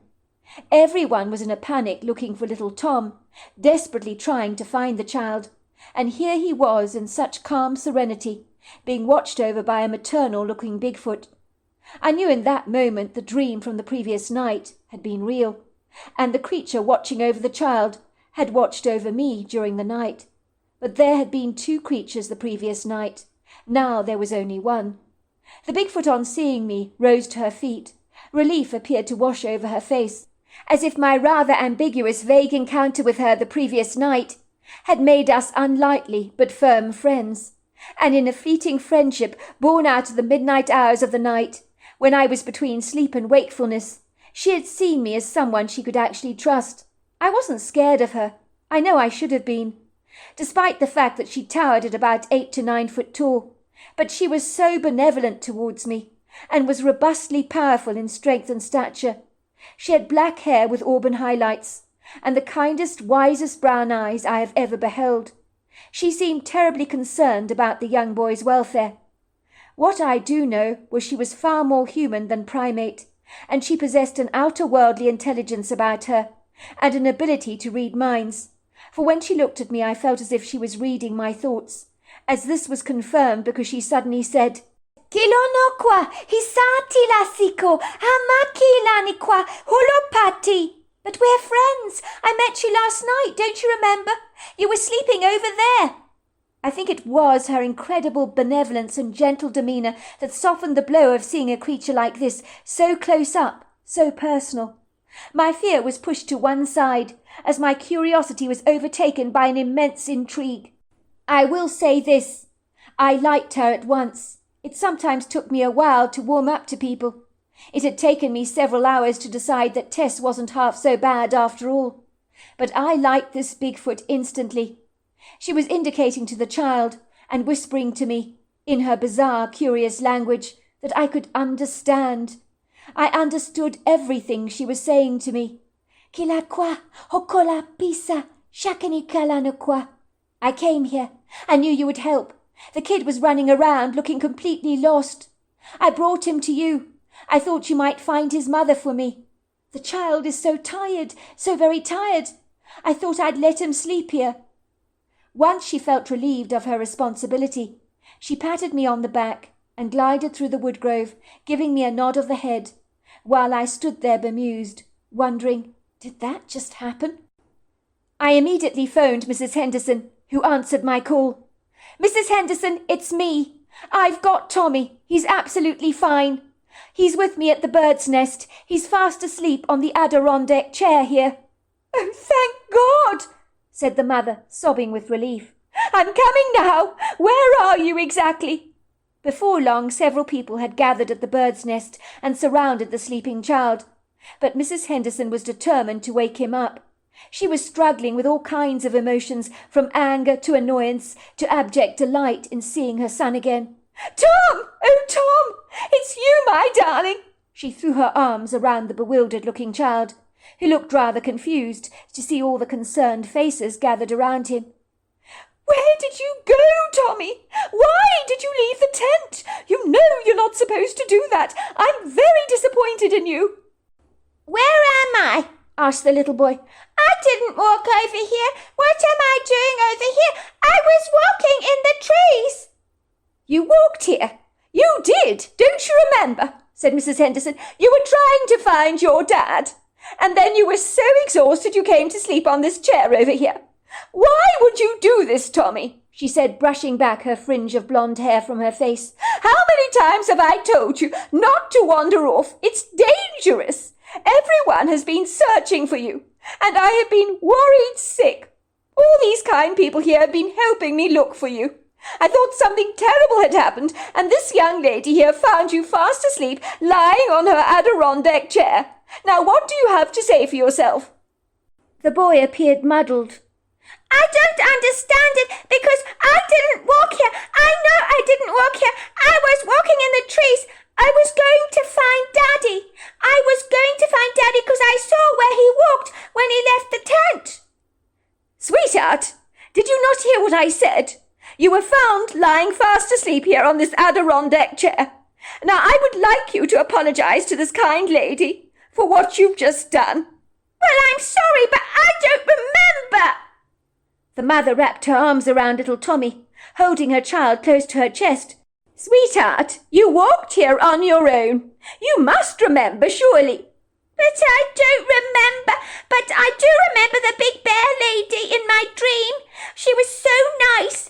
I even got some berries from her, and it tasted like real berries, but I was dreaming. She was so nice. She helped me."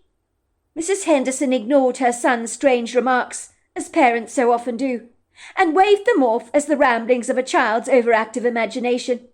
But I knew what the kid was talking about, and I held the experience very close to my heart. The long and the short of my story is that the campers all decided to get together and to have a huge party under the stars to celebrate the child's safe return. Everybody was so happy. There was a dance, plenty of barbecued food, and much laughter under the moon. I hasten to say that I worked at the Pig and Whistle for over 4 years, saw random sightings of my Bigfoot friend, and became close to both Ginger and her daughter Tessa. Ginger closed down the Pig and Whistle, but still lives on the large property with her new husband. She is happily married now, and I spend every Thanksgiving with her. My mother and me were estranged for several years, but recently we have rekindled our friendship. So maybe my father wasn't wrong about her after all. She did have some redeeming qualities. So there you are. That's my story. Well, hello there. I hope you enjoyed the Omnibus edition. We've got many more coming our way for you to listen to. Sending you love wherever you are in the world, in North America, Canada, Kenya, wherever you may be. I send you lots and lots of love. Thank you for listening to my Omnibus, and I really do hope you enjoyed it, because that's the whole idea about it, is to give you some interesting stories to listen to. So until next time, goodbye and good night.